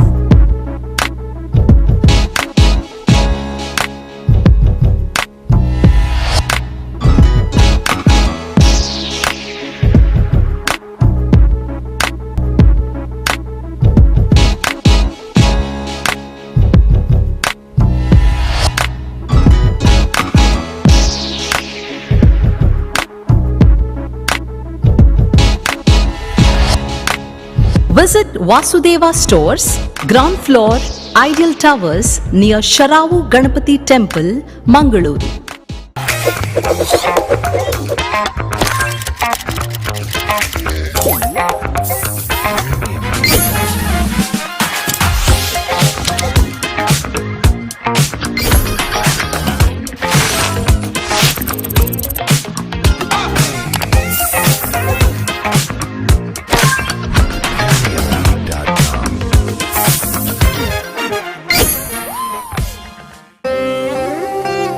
ನನ್ನ ಬಾಲ್ಯ ಅಮೂಲ್ಯ ನೆನಪುಗಳಿಂದ ತುಂಬಿತ್ತು. ಸಮಯದ ಸವಾಲನ್ನು ಎದುರಿಸಿ ನಿಂತ ಪರಂಪರೆ. ಆಹಾ, shining, ಆದ್ರೆ ಏನೋ ಮಿಸ್ಸಿಂಗ್.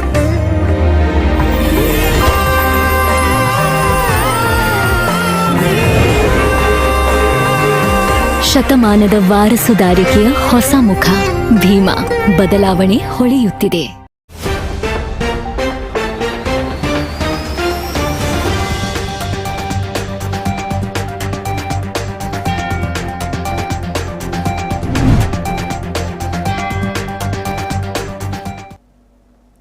ವಿರಾಮದ ಬಳಿಕ ಸುದ್ದಿಗೊಂದು ಗುದ್ದುಗೆ ಮತ್ತೊಮ್ಮೆ ಸ್ವಾಗತ. ಸರ್, ಈಗ ದಸರಾ ಆಯಿತು, ಗಣೇಶೋತ್ಸವ ಆಯಿತು, ಅಷ್ಟಮಿ ಕೂಡ ಆಯಿತು. ಈಗ ಇರುವ ಚಿಕ್ಕ ಚಿಕ್ಕ ಸಮಸ್ಯೆ, ಚಿಕ್ಕ ಅಂತಲ್ಲ ಸರ್, ಇದು ದೊಡ್ಡ ಸಮಸ್ಯೆನೇ, ಕಲಾವಿದರಿಗೆ ಆಗ್ತಾ ಇರುವಂತಹ ಅನ್ಯಾಯ. ಒಂದು ಉದಾಹರಣೆಗೆ ಮೊನ್ನೆ ಒಂದು ನಾಟಕ ನಡೀತು ಸರ್, ಇಲ್ಲಿ ಶಾರದಾ ಆರ್ಟ್ಸ್ ಮಂಜೇಶ್ವರದಿಂದ ಬೆಳ್ತಂಗಡಿ ಆ ಕಡೆ ನಾಟಕ ಆಯಿತು. ಆದರೆ 10 ನಿಮಿಷ ಇತ್ತು, ಕೊನೆಯ ಸೀನ್ ಮುಗಿಲಿಕ್ಕೆ ಒಂದು 10 ನಿಮಿಷ ಇದ್ದಾಗ ಏನೇ ಹೇಳಿದ್ರು ಪೊಲೀಸರು ಕೇಳಿ ಅದನ್ನು ನಿಲ್ಲಿಸೇ ಬಿಟ್ರು. 10 ನಿಮಿಷಕ್ಕೂ ಒಂದು ಅವಕಾಶ ಕೊಡದೇ ಇರುವಂಥ ಮನಸ್ಥಿತಿ ಬಂತ. ಇನ್ನೊಂದು, ಇದೇ ರೀತಿ ಆದರೆ ನೆಕ್ಸ್ಟ್ ಇವಾಗ ಕೋಲ, ನೇಮ ಅದೆಲ್ಲ ಸ್ಟಾರ್ಟ್ ಆಗ್ತಾ ಹೋದಾಗ ಇವಾಗ ಅದಕ್ಕೆ ಟೈಮ್ ಮಿತಿ ಇರಲ್ಲ. ಇವಾಗ ದೈವಾರಾಧನೆ ಅಂತ ಅಂದಾಗ ಅದಕ್ಕೆ ಒಂದಿಷ್ಟು 10 ಗಂಟೆಯಲ್ಲಿ ಮುಗಿಸಿ ಅಂತ ಹೇಳೋದಕ್ಕಾಗಲ್ಲ. ಸೊ ಆ ಟೈಮಲ್ಲೆಲ್ಲ ಹೇಗೆ ಸರ್ ಅವ್ರನ್ನ ಮಾತಾಡ್ಸೋದು ಅಂತ ನೋಡಿ. ಇಂಥ ಸಂದಿಗ್ಧ ಸಮಯದಲ್ಲಿ ಎಲ್ಲರೂ ಒಟ್ಟು ಸೇರಿ ಅಧಿಕಾರಿಗಳನ್ನ ಕನ್ವಿನ್ಸ್ ಮಾಡಬೇಕು. ಈಗ ಪೊಲೀಸ್ ಕಮಿಷನ್ ಅಂತ ಹೇಳುದು, ಅವರು DCP ಅವರು ಅಂತ ಹೇಳುದು, ಅವರು ಈ ದಕ್ಷಿಣ ಕನ್ನಡ ಜಿಲ್ಲೆಯವರಲ್ಲ. ಅವರು ಎಲ್ಲಿಂದೋ ಯಾವುದೋ ಒಂದು ರಾಜ್ಯದಿಂದ ಬಂದವರು. ಅವರಿಗೆ ಇಲ್ಲಿನ ಆಚರಣೆಗಳು ಗೊತ್ತಿಲ್ಲ, ಅದೆಲ್ಲ ಗೊತ್ತಿಲ್ಲ. ಕೆಲವು ವರ್ಷಗಳ ಹಿಂದೆ ಪುತ್ತೂರಿಗೊಬ್ರು ASP ಬಂದಿದ್ರು, KV ಗಗನ್ದೀಪ್ ಅಂತ, ರಿಟೈರ್ಡ್ ಆಗಿದ್ರು ಕಾಣ್ತದೆ. ಅವರು ಬಂದಾಗ ಈ ಕೋಳಿ ಅಂಕವನ್ನ ಸ್ಟ್ರಿಕ್ಟ್ ಆಗಿ ನಿಲ್ಲಿಸಿದ್ರು. ಅವರ ಅಧೀನ ಅಧಿಕಾರಿಗಳಿಗೆ ಹೇಳಿದ್ರು ಕೋಳಿ ಅಂಕ ಮಾಡ್ಲಿಕ್ಕಿಲ್ಲ ಅಂತ ಹೇಳಿದ್ರು. ಆಗ ನಮ್ಮಲ್ಲಿ ದೈವಾರಾಧನೆ ಇದೆ. ದೈವಾರಾಧನೆಯಲ್ಲಿ ಕೋಳಿ ಅಂಕ ಒಂದು ಸಂಪ್ರದಾಯ, ಆ ರೀತಿಯಾಗಿತ್ತು. ಇಲ್ಲ, ಪೊಲೀಸ್ ಸ್ಟೇಷನ್ಗೆ ಹೋಗಿ ಪರ್ಮಿಷನ್ ಕೇಳುವಾಗ ಕೇಳ್ತಾ ಇದ್ರು ಕೋಳಿ ಅಂಕ ಉಂಟಾ ಅಂತ ಹೇಳಿ. ಹೌದು, ಕೋಳಿ ಅಂಕ ಮಾಡುವಾಗ ಮಾಡ್ತೀವಿ. ಇಲ್ಲ, ಕೋಳಿ ಅಂಕ ಮಾಡ್ಲಿಕ್ಕಿಲ್ಲ, ಬೈಕ್ ಪರ್ಮಿಷನ್ ಕೊಡ್ತೇವೆ, ಕೋಳಿ ಅಂಕ ಮಾಡ್ಲಿಕ್ಕಿಲ್ಲ, ಕೋಳಿ ಅಂಕ ಮಾಡಿದ್ರೆ ರೈಡ್ ಮಾಡ್ತೇವೆ ಅಂತ ಹೇಳಿ. ಆಗ ಇದಾಯ್ತು. ಈಗ ನಮ್ಮೂರಿನಲ್ಲಿ ದೈವದ ನೇಮ ಆಗುವಾಗ ಕೋಳಿ ಅಂಕಕ್ಕೆ ಆಗೋದಿಲ್ಲ ಅಂತ ಹೇಳಿದ್ರು. ಕೃಷ್ಣಮಣಿ ಅಣ್ಣಿ ಅಂತೇಳಿ ಸಬ್ ಇನ್ಸ್ಪೆಕ್ಟರ್, ಅವ್ರು ಆಗೋದೇ ಇಲ್ಲ ಅಂತ ಹೇಳಿದ್ರು. ಯಾರು ಹೇಳಿದ್ರು, ಯಾಕೆ ಆಗೋದಿಲ್ಲ ಅಂತ ಹೇಳಿದೆ. ಅಲ್ಲ, ASP ಅವರು ಬಿಡುದಿಲ್ಲ. ಆಯ್ತು, ನಾನು ಅವ್ರ ಹತ್ರ ಹೇಳ್ತೇನೆ ಅಂತ ಹೇಳಿ ಅವ್ರ ಹತ್ರ ಹೇಳ್ತಾನೆ. ಹೋದೆ ಪುತ್ತೂರಿಗೆ, ಸಿಕ್ಕಿದ್ರು. ಪುತ್ತೂರಲ್ಲಿ ಆಫೀಸ್ ಇತ್ತು, DSP ಆಫೀಸು. ಕೂತ್ಕೊಂಡು ಮಾತಾಡಿದೆವು. ಇಲ್ಲ, ಅದು ಏನು ಮಾಡೋದು, ಕ್ರುಯಾಲಿಟಿಗೆ ಸಂಬಂಧಪಟ್ಟ ಹಾಗೆ ಹೀಗೆ ಎಲ್ಲ ಕೆಲವು ಕಾಯ್ದೆಗಳು, ಸೆಕ್ಷನ್ಗಳೆಲ್ಲ ಹೇಳಿದರು. ಅದಕ್ಕೆ ಹೇಳಿದೆ, ಇದಕ್ಕೆ ಹಿಂದೆ ಇತ್ತು, ಮುಂದೆ ಇತ್ತು ಕಾಯ್ದೆ ಮತ್ತು ಸೆಕ್ಷನ್ಗಳು. ಅದನ್ನೇ ನೀವು ಮಟನ್ ಸ್ಟಾಲಿಗೆ ಅನ್ವಯ ಮಾಡ್ಲಿಕ್ಕೆ ಆಗ್ತದ? ಹೌದು, ಚಿಕನ್ ಶಾಪ್ಗೆ ಅನ್ವಯ ಮಾಡ್ಲಿಕ್ಕೆ ಆಗ್ತದ? ಆಗೋದಿಲ್ಲ. ಕಾನೂನು ಅದೇ ಅಲ್ವಾ, ಉಂಟಲ್ವಾ? ಅದ ನೋಡಿ, ನೀವು ಚಿಕನ್ ಶಾಪ್ನಲ್ಲಿ ಚಿಕನ್ ಕತ್ತರಿಸಬೇಡಿ ಅಂತ ಹೇಳಿ ಹೇಗಾಗ್ತದೆ? ಚಿಕನ್ ತಿನ್ನುವುದೇ ಕತ್ತರಿಸದೆ? ಅದು ಆಹಾರ ಪದ್ಧತಿ ಮೇಲೆ ಅದನ್ನು ಕತ್ತರಿಸಲೇಬೇಕು. ನೀವು ಇದರಲ್ಲಿ ಏನು ಹೇಳ್ತೀರಿ ಅಂತ ಹೇಳಿದ್ರೆ, 2 ಕೋಳಿಗಳ ಕಾಲಿಗೆ ಕತ್ತಿ ಕಟ್ಟಿ ಅದನ್ನು ಕಾದಾಡಕ್ಕೆ ಬಿಡುವುದು ಅಂತ ಹೇಳಿ. ಅದು ಮತ್ತೆ ಅವರಿಗೆ ಹೇಳಿದೆ, ಇದು ನಿರಂತರವಾಗಿ ನಡೆಯುವಂತ ಆಟ ಅಲ್ಲ. ಇದು ನೇಮೋತ್ಸವ ಇದೆ. ನೇಮೋತ್ಸವಕ್ಕೆ ಮುಂದಿನ 3 ದಿವಸದ ಕಾಲ ಅದು ನಡೆಯುವಂತ. ಅಲ್ಲಿ ರಕ್ತ ಬಿಂದು ಬೀಳ್ಬೇಕು ಅನ್ನುವಂತ ಸಂಪ್ರದಾಯ ಇದೆ. ಯಾಕೆ ರಕ್ತ ಬಿಂದು ಬೀಳ್ಬೇಕಂದ್ರೆ, ಆ ಊರಿನಲ್ಲಿ ಇನ್ನು ಮುಂದಕ್ಕೆ ಆಗುವಂತಹ ಯಾವುದಾದ್ರೂ ಕೆಟ್ಟ ಅನಾಚಾರಗಳು ಬಾರದೇ ಇರಲಿ ಅಂತೇಳಿ ಎನ್ನುವ ಕಾರಣಕ್ಕೆ ಅಲ್ಲಿ ಮಾಡಬೇಕು. ಅದಕ್ಕೆ ಒಂದು ಕೋಳಿ ಕೂಂಟತ್ತ ಮಾಡ್ಲಿಕ್ಕಿದ್ದೇನೆ, ಒಂದು 5 ಊಟ ಕಟ್ಟಲಿಕ್ಕಿದೆ, ಅದಕ್ಕೆ 2 ಕೋಳಿಗಳನ್ನು ಕಟ್ಟಲಿಕ್ಕಿದೆ. ಆ ದಿನದಿಂದ 8ನೇ ದಿನಕ್ಕೆ ಇದು ಮಾಡೋದು. ಆ 8 ದಿನದಲ್ಲಿ ಇಡೀ ಆ ಗ್ರಾಮದಲ್ಲಿ ಯಾರೂ ಪರಸ್ಪರ ಬೈದಾಡಿಕೊಳ್ಳುವುದಿಲ್ಲ. ಕೋಳಿ ಗುಟ್ಟಾಗಿದೆ, ಮಾತಾಡೋದು ಬೇಡ, ಎಲ್ಲ ಏನಿದ್ರು ನೇಮದ ಮರುದಿವಸ ನೋಡುವ ಅಂತ ಹೇಳ್ತಾರೆ. ಈ ರೀತಿ ಕ್ರಮ ಇದೆ. ಆ ಊಟಕ್ಕೆ ಕಟ್ಟಿದ ಕೋಳಿಯನ್ನು ಕಾದಾಟಕ್ಕೆ ಬಿಡಲೇಬೇಕು. ಅದರಲ್ಲಿ ಒಂದು ಕೋಳಿ ಸಾಯ್ಬೇಕು, ಒಂದು ಕೋಳಿ ಬದುಕಬೇಕು. ಈ ರೀತಿಯ ಕ್ರಮ ಇರುವುದು. ಅದರಿಂದಾಗಿ ಆ ಊರಲ್ಲಿ ಏನಾಗ್ತದೆ, ಊರಲ್ಲಿ ಜಾತ್ರೆಗೆ ಬೇಕಾಗಿ ಕೋಳಿ ಸಾಕಿರ್ತಾರೆ. ಅವರು ಅವರವರ ಖುಷಿಗೆ ಕಟ್ತಾರೆ. ಹಗಲೊತ್ತು ಮಾತ್ರ ಆಗೋದು. ನೇಮ ದಿವಸ ಲೈಟಿಂಗ್ ಇರ್ತದೆ, ಸ್ವಲ್ಪ ಹೊತ್ತು ಜಾಸ್ತಿ ಕಟ್ಬೋದು, ಅಷ್ಟು ಬಿಟ್ಟರೆ ಬೇರೆ ಏನಿಲ್ಲ. ಇದು ಸಂಪ್ರದಾಯಬದ್ಧ. ಅವರು ಅಷ್ಟೆಲ್ಲ ಕ್ಲೀನಾಗಿ ಹೇಳಿದ ಮೇಲೆ ಅವ್ರಿಗೆ ಅರ್ಥ ಆಯಿತು, ಆಯ್ತು ಮಾಡಿ ಅಂತ ಹೇಳಿದರು. ಆದ್ದರಿಂದಾಗಿ ಜಾತ್ರೆ ದಿವಸ ಕೋಳಿ ಅಂಗ. ನೀವು ಉದ್ದೇಶಪೂರ್ವಕವಾಗಿ ನೀವು ಸಾರಾಯಿ ಅಂಗಡಿ ಬಾಗಿಲಲ್ಲಿ, ಸಾರ್ವಜನಿಕ ಮೈದಾನದಲ್ಲಿ ಈ ರೀತಿಯಾಗಿ ಮಾಡ್ಕೊಂಡು ಹೋದರೆ ಅದನ್ನು ಪೊಲೀಸರು ರಿಸ್ಟ್ರಿಕ್ಷನ್ ಮಾಡಲಿಕ್ಕೆ ಹೋಗ್ತಾರೆ. ನೀವು ಸಂಪ್ರದಾಯಬದ್ಧವಾಗಿ ಮಾಡ್ತೀರಿ ಅಂತ ಹೇಳಿದ್ರೆ ಅದನ್ನು ಅವರಿಗೆ ತಿಳಿ ಹೇಳಬೇಕು ಅಧಿಕಾರಿಗಳಿಗೆ. ಯಾಕಂದ್ರೆ ಅವರೆಲ್ಲ ಉತ್ತರ ಭಾರತದಿಂದ ಬಂದವರು, ಅವ್ರಿಗೆ ಇಲ್ಲಿ ದೈವ ಅಂತ ಏನು ಹೇಳಿದ್ರು, ದೇವರಂತ ಏನು ಹೇಳಿದ್ರು, ಕೋಳಿ ಅಂಕ ಏನಂತ ಗೊತ್ತಿಲ್ಲ. ಅವ್ರಿಗೆ ಏನಿದೆ ಕೋಳಿ ಅಂಕ ಅಂತ ಹೇಳಿದ್ರೆ ಅದೊಂದು ಗ್ಯಾಮ್ಲಿಂಗ್ ಅಂತ ಅವರಂತ ಅರ್ಥ ಮಾಡ್ಕೊಂಡಿರ್ತಾರೆ. ಅದರಿಂದಾಗಿ ಅವರಿಗೆ ಹೇಳಬೇಕು. ಇದು ಸಹ ಅಷ್ಟೇ. ಈ ನಾಟಕದಲ್ಲಿ 10 ಗಂಟೆಗೆ ನಿಲ್ಲಿಸಬೇಕು ಅಂತ ರಿಸ್ಟ್ರಿಕ್ಷನ್ ಮಾಡಿದ್ರು. SP ಅವರು ಹೇಳಿದ್ರು 10 ಗಂಟೆಗೆ ಮೈಕ್ ನಿಲ್ಲಬೇಕು ಅಂತ ಹೇಳಿ. ಅವರದನ್ನು ಅವರು ನಾಟಕದಂತೂ ಹೇಳುವುದಿಲ್ಲ, ಮತ್ತೊಂದಂತೂ ಹೇಳುವುದಿಲ್ಲ, ಅವರು ಮೈಕ ನಿಲ್ಲಿಸ ಅಂತ ಹೇಳೋದು. ಬೆಳಿಗ್ಗೆ 6 ಗಂಟೆಗೆ ನಂತರ 6 ಗಂಟೆ ಮೊದಲು ಮೈಕ್ ಹೋಗೋದು. ಅದು 5 ಗಂಟೆಗೆ ಆಜಾನ್ ಕೂಗಲೇಬೇಕು. 5 ಗಂಟೆಗೆ ಆಜಾನ್ ಕೂಗಲೇಬೇಕು. 5 ಗಂಟೆ ಆಜಾನನ್ನು 6 ಗಂಟೆಗೆ ಕೂಗ್ಲಿಕ್ಕೆ ಆಗುದಿಲ್ಲ. ಅದಕ್ಕೆ ಸಮಯ ಇದೆ. ಆ ಒಂದು 5 ನಿಮಿಷದ ಹೊತ್ತಿನ ಆಜಾನ್ ಅಂತಂದ್ರು ಅದಕ್ಕೊಂದು ಪದ್ಧತಿ ಇದೆ, ಒಂದು ಸಮಯ ಅಂತ ನಿಗದಿಯಾಗಿದೆ. ಅದನ್ನು ನೀವು 6 ಗಂಟೆಗೆ ಕೂಗ್ಲಿಕ್ಕೆ ಆಗುದಿಲ್ಲ. ಆ ರೀತಿ ಆಗತ್ತೆ. ಅದಕ್ಕಾಗಿ ಅಧಿಕಾರಿಗಳ ಹತ್ರ ನೀವು ಅದನ್ನು ಮನವರಿಕೆ ಮಾಡಬೇಕು. ಹಿರಿಯ ಅಧಿಕಾರಿ ಏನು ಹೇಳ್ತಾರೆ ಅದನ್ನು ಕಿರಿಯ ಅಧಿಕಾರಿಗಳು ಪಾಲಿಸ್ತಾರೆ. ಪೊಲೀಸ್ ಇಲಾಖೆ ಅಂದ್ರೆ ಹಾಗೆ. DG ಏನು ಹೇಳಿದ್ರು ಅದರ ಕೊನೆಯ ಪರಿಣಾಮ ಗೊತ್ತಾಗೋದು ಆ ಇಲಾಖೆಯ PC ಗೆ ಅಂತ ಹೇಳ್ತೇವೆ ನಾವು. DGಗೆ ಒಮ್ಮೆ ಕೋಪ ಬಂದ್ರೆ ಅದರ ಪರಿಣಾಮ ಗೊತ್ತಾಗೋದು DG ಕೊನೆಯ ಸ್ಥಾನದಲ್ಲಿ PC ಗೆ, ಮತ್ತು ಗೊತ್ತಾಗೋದು ಅವನ ಮನೆಯಲ್ಲಿದ್ದ ನಾಯಿಗೆ ಅಂತ ಹೇಳಿ. PC ಗೆ ಅವರ ಮೇಲಧಿಕಾರಿ ಬೈತಾನೆ, ಅವನಿಗೆ ಅದಕ್ಕೆ ಮೇಲಧಿಕಾರಿ ಬೈತಾನೆ. PC ಗೆ ಬೈಲಿಕ್ಕೆ ಯಾರು ಸಿಕ್ಕುದಿಲ್ಲ. ಮತ್ತೆ ಲಾಸ್ಟಿಗೆ ಮನೆಗೆ ಹೋಗಿ ನಾಯಿಗೆ ಹೊಡೆಯುವುದಕ್ಕೆ. ಹಾಗೆ ಕೊನೆ ಬಲಿ ಪಶು ಮನೆ ನಾಯಿ ಆಗಿರ್ತದೆ ಅಂತ ನಾವು ಪೊಲೀಸ್ ಇಲಾಖೆ ಬಗ್ಗೆ ಒಂದು ತಮಾಷೆ ಮಾಡ್ತಾ ಇದ್ದೇವೆ. ವಾಸ್ತವವು ಅದು ವಾಸ್ತವ. ನೀವು ಹಿರಿಯ ಅಧಿಕಾರಿಗಳು ಒಂದು ಮಾತನ್ನು ಹೇಳಿದರೆ ಅದನ್ನು ಪ್ರಶ್ನೆ ಮಾಡುವಾಗಿಲ್ಲ. ಪ್ರಶ್ನೆ ಮಾಡಿದರೆ ಇಲಾಖೆಯ ಘನತೆಗೆ ಗೌರವಕ್ಕೆ ಕುಂದುಂಟಾಗ್ತದೆ ಎನ್ನುವಂಥ ಭಾವನೆ ಇದೆ. ಅದನ್ನು ಪ್ರಶ್ನೆ ಮಾಡಿ ಅವ್ರು ಏನು ಹೇಳಿದ್ರು ಅದನ್ನು ಕೇಳ್ಕೊಂಡು ಬರಬೇಕು, ಅಷ್ಟೇ ಇರೋದು. ಇಲ್ಲ ಸರ್ ಅದು ಹಾಗೆ ಅಲ್ಲ ಹೀಗೆ ಅಂತೇಳಿ ಅವರಿಗೆ ತಿಳಿ ಹೇಳಲಿಕ್ಕಿಲ್ಲ. ಅವರಿಗೆ ತಿಳಿ ಹೇಳಬೇಕಾದ್ರೆ ನೀವು ಸಾರ್ವಜನಿಕರು ಹೋಗಿ ತಿಳಿ ಹೇಳಿದರೆ ಅವ್ರಿಗೆ ಅರ್ಥ ಆಗುತ್ತೆ. ಅವರ ಅಧಿಕಾರಿ ವರ್ಗದವರು ತಿಳಿ ಹೇಳಲಿಕ್ಕೆ ಬರುವುದಿಲ್ಲ. ಅವರು ತಿಂಗಳ ಮೀಟಿಂಗ್ ಮಾಡುವಾಗಲೂ ಅದನ್ನು ನಿಯಮಿತವಾಗಿ ಬರ್ತಾರೆ. ಅವರು ಹೇಳಿದನ್ನೇ ಕೇಳಬೇಕು ಅಂತ ಹೇಳಿ. ಇವರು ಸಹ ಅಷ್ಟೇ, ಅವರು ಹೇಳಿದನ್ನೇ ಕೇಳ್ತಕೊಂಡು ವಾಪಸ್ ಬರ್ತಾರೆ. ಇಷ್ಟೇ ಆಗೋದು ಬಿಟ್ಟರೆ ಏನಿಲ್ಲ. ಇಂತಹ ಸಂದರ್ಭದಲ್ಲಿ ಸಾರ್ವಜನಿಕವಾಗಿ ಗೊಂದಲ ಸೃಷ್ಟಿಸುವಂಥ ಸಂದರ್ಭದಲ್ಲಿ ಇಲಾಖಾ ಅಧಿಕಾರಿಗಳು ಸ್ವಲ್ಪ ಮಟ್ಟಿಗೆ ಅನುಕೂಲ ಸಿಂಧು ವರ್ತನೆಯನ್ನು ಪಾಲಿಸಿಕೊಳ್ಳಬರಬೇಕು. ಒಂದು ನಾಟಕವನ್ನು 10 ಗಂಟೆಗೆ ನಿಲ್ಲಿಸಬೇಕು ಅಂತ ಹೇಳಿದ್ರೆ ಸಾಧ್ಯ ಆಗುವುದಿಲ್ಲ. 10:30ವರೆಗೆ ಹೋಗ್ಬೋದು. ಹಾಗಂತೇಳಿ ಇಡೀ ವ್ಯವಸ್ಥೆಯನ್ನು ನೀವು ನಿಲ್ಲಿಸುವುದು ಅದಕ್ಕಿಂತ ದೊಡ್ಡ ತಪ್ಪು. ನೀವು ಸಾರ್ವಜನಿಕರನ್ನು ಯಾವುದೇ ಕಾರಣಕ್ಕೂ ವಿಶ್ವಾಸಕ್ಕೆ ತೆಗೆದುಕೊಳ್ಳದೆ ನೀವು ಸಾರ್ವಜನಿಕರ ಮೇಲೆ ಕಾನೂನನ್ನು ಪ್ರಯೋಗ ಮಾಡಲಿಕ್ಕೆ ಹೋದರೆ ಆ ಇಲಾಖೆಯ ಮೇಲಿರುವಂತಹ ನಂಬಿಕೆ ಗೌರವಗಳು ಕಳೆದು ಹೋಗ್ತದೆ. ಇಷ್ಟೇ ಆಗುವುದು. ಇಲ್ಲದಿದ್ದರೆ ಅಧಿಕಾರಿಗಳು ಒಂದು ಕಡೆಯಲ್ಲಿ ಸರಿಯಾದ ರೀತಿಯಲ್ಲಿ ಕರ್ತವ್ಯ ನಿರ್ವಹಿಸಲಿಕ್ಕೆ ಸಾಧ್ಯ ಆಗುವುದಿಲ್ಲ. ಸಾರ್ವಜನಿಕರ ಸಹಕಾರ ಇಲ್ಲದೆ ಏನೂ ಮಾಡ್ಲಿಕ್ಕೆ ಆಗುದು. ನಾವು ಹಿಂದೆ ಹೇಳ್ತಾ ಇದ್ದೇವೆ, ಪೊಲೀಸರು ಸಾರ್ವಜನಿಕರ ಸಹಕಾರ ಇಲ್ಲದೆ, ಸಾರ್ವಜನಿಕರ ಮಾಹಿತಿ ಇಲ್ಲದೆ ಏನಾದರೂ ಕಾರ್ಯಾಚರಣೆ ಮಾಡುವುದು ಇದ್ರೆ ಮಂಗಳೂರು BC ರೋಡ್ ಮಧ್ಯೆ ಸಂಚರಿಸುವ ಟೂರಿಸ್ಟ್ ಕಾರುಗಳ ಮೇಲೆ ಮಾತ್ರ ಅಂತೇಳಿ. ಯಾಕಂದ್ರೆ ಅದು ಹೋಗ್ತಾ ಬರ್ತಾ ಇರ್ತದೆ. ಅದಕ್ಕೆ ಇನ್ಫಾರ್ಮೇಶನ್ ಬೇಡ.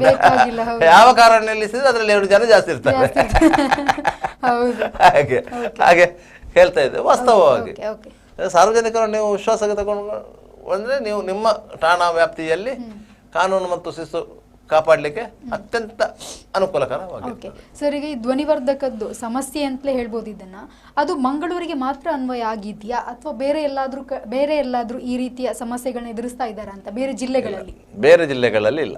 ಇಲ್ಲಿ ಸಮಸ್ಯೆಗಳಂತ ನಾವು ಅದನ್ನು ಪರಿಗಣನೆಗೆ ತೆಗೆದುಕೊಳ್ಳಬಾರದು. ಸುಪ್ರೀಂ ಕೋರ್ಟ್ ಒಂದು ವರ್ಡಿಕ್ಟ್ ಕೊಟ್ಟಿದೆ ಅಂತ ಹೇಳಿ ಅದು ಕಾನೂನಾಗಿ ಪರಿವರ್ತನೆ ಆಗಿಲ್ಲ. ಕೇವಲ ಸುಪ್ರೀಂ ಕೋರ್ಟ್ ಆದೇಶ ಅಂತ ಮಾತ್ರ ಇರೋದು. ಆ ಸುಪ್ರೀಂ ಕೋರ್ಟ್ ಏನು ಹೇಳ್ತದೆ ಅಂತ ಹೇಳಿದರೆ ಇಷ್ಟೇ ಡೆಸಿಬಲ್ ಶಬ್ದವನ್ನು ಪ್ಲೇ ಮಾಡಬೇಕು ಅಂತ ಹೇಳ್ತದೆ. ಸಾರ್ವಜನಿಕ ಸಭೆಯಲ್ಲಿ ಇಷ್ಟು, ಇಂಡೋರ್ ಕಾರ್ಯಕ್ರಮಕ್ಕೆ ಇಷ್ಟು, 200 ಮಂದಿ ಸೇರುವಂತ ಸಭೆಗೆ ನೀವು 2000 ಜನರಿಗೆ ಅನ್ವಯ ಆಗುವಂತೆ ನೀವು ಸೌಂಡ್ ಇಟ್ಟರೆ ಅದು ತಪ್ಪಾಗುತ್ತೆ. ನೀವು ಹಬ್ಬ ಮಾಡಿ, ಜಾತ್ರೆ ಮಾಡಿ, ನಾಟಕ ಮಾಡಿ, ನೇಮ ಮಾಡಿ, ಕೋಲ ಮಾಡಿ, ಏನು ಬೇಕಾದರೆ ಮಾಡಿ, ಅದೇ ಇನ್ನೊಬ್ಬರಿಗೆ ತೊಂದರೆ ಆಗದಾಗೆ ನೋಡಿಕೊಳ್ಳಿ ಅಂತ ಹೇಳುವುದು. ಆದರೆ ಅನಿವಾರ್ಯ ಸಂದರ್ಭದಲ್ಲಿ ಕೆಲವೊಂದು ಸಂದರ್ಭಗಳಲ್ಲಿ ಶಬ್ದದ ನಿಯಂತ್ರಣವನ್ನು ಮಾಡ್ಬೋದು, ಮಾಡಲಿಕ್ಕೆ ಬಾರದಂತೇನಿಲ್ಲ. ಆ ರೀತಿಯ ನಿಯಂತ್ರಣದಲ್ಲಿ ಮಾಡಿಟ್ಟುಕೊಂಡು ನೀವು ಕಾರ್ಯಕ್ರಮವನ್ನು ಮಾಡ್ಬೋದು, ಮಾಡಬಾರ್ದು ಅಂತ ಇಲ್ಲ. ಅವರು ಪೊಲೀಸ್ ಅಧಿಕಾರಿಗಳು ಏನಾದರೂ ಯಾರಾದರೂ ಕಂಪ್ಲೇಂಟ್ ಮಾಡಿದ್ರೇ ಬರುವುದು, ಇಲ್ಲ ಬರುವುದಿಲ್ಲ. ಸಾಮಾನ್ಯವಾಗಿ ಪೊಲೀಸ್ ಅಧಿಕಾರಿಗಳು ಕಂಪ್ಲೇಂಟ್ ಮಾಡದೆ ಬರುವುದಿಲ್ಲ. ಆದರೆ ಈ ಸಿಟಿ ಲಿಮಿಟ್ಸಲ್ಲಿ ಏನಾಗ್ತದೆ ಅಂತ ಹೇಳಿದರೆ, ಈ ಹಿರಿಯ ನಾಗರಿಕರು ಅಂತ ಇದ್ದಾರೆ, ಅವರಿಗೆ 1ಕ್ಕೆ 2ಕ್ಕೆ ಯಾವುದಕ್ಕಾದರೂ ಅವರು ಕಂಟ್ರೋಲ್ ರೂಮಿಗೆ ಫೋನ್ ಮಾಡ್ತಾರೆ. ಆಚೆ ಮನೆಯಲ್ಲಿ ಬೊಬ್ಬೆ ಹೊಡೆದು ಈಚೆ ಮನೆಯಲ್ಲಿ ಕೂತಾಗ ಕಂಟ್ರೋಲ್ ರೂಮಿಗೆ ಫೋನ್ ಮಾಡ್ತಾರೆ. ಅದು ನನಗೆ ಕಿರಿಕಿರಿ ಆಗ್ತದೆ ಅಂತ ಹೇಳಿ ಅವರ ಮನೆಯಲ್ಲಿ ಬೊಬ್ಬೆ ಹಿಡಿಯುದು. ಕಂಟ್ರೋಲ್ ರೂಮಿಗೆ ಫೋನ್ ಮಾಡಿದರೆ ಕಂಟ್ರೋಲ್ ರೂಮಿಂದ ಮೆಸೇಜ್ ಹೋಗಲೇಬೇಕು, ಪೊಲೀಸರು ಸ್ಪಾಟಿಗೆ ಬರಲೇಬೇಕು, ಅನಿವಾರ್ಯ. ಆ ಪೊಲೀಸ್ ಬಲ ಅಲ್ಲಿ ಬರಲೇಬೇಕು. ಇದು ಸಮಸ್ಯೆ ಆಗೋದು. ನಮ್ಮ ಮಗಳಿಗೆ ಪರೀಕ್ಷೆ ಹತ್ರ ಬಂತು, ಓದ್ತಾ ಇದ್ದಾಳೆ, ಆಚೆಯಿಂದ ಅವಳು ಬಾರಿ ಜೋರಾಗಿ ಟಿವಿ ಇಟ್ಟಿದ್ದಾಳೆ ಅಂತೇಳಿ ಕಂಪ್ಲೇಂಟ್ ಮಾಡಿದವರು ಇದ್ದಾರೆ. ಇದು ಪೊಲೀಸರಿಗೆ ಕಿರಿಕಿರಿ ಆಗೋದು. ಅದು ಈ ರೀತಿಯ ನಿರ್ಧಾರಗಳನ್ನು ಬರೋದು. ಯಾಕಂದ್ರೆ ಒಂದು ಫೋನ್ ಮಾಡಿದ ಕೂಡಲೇ ಪೊಲೀಸರು ಬರೋದು.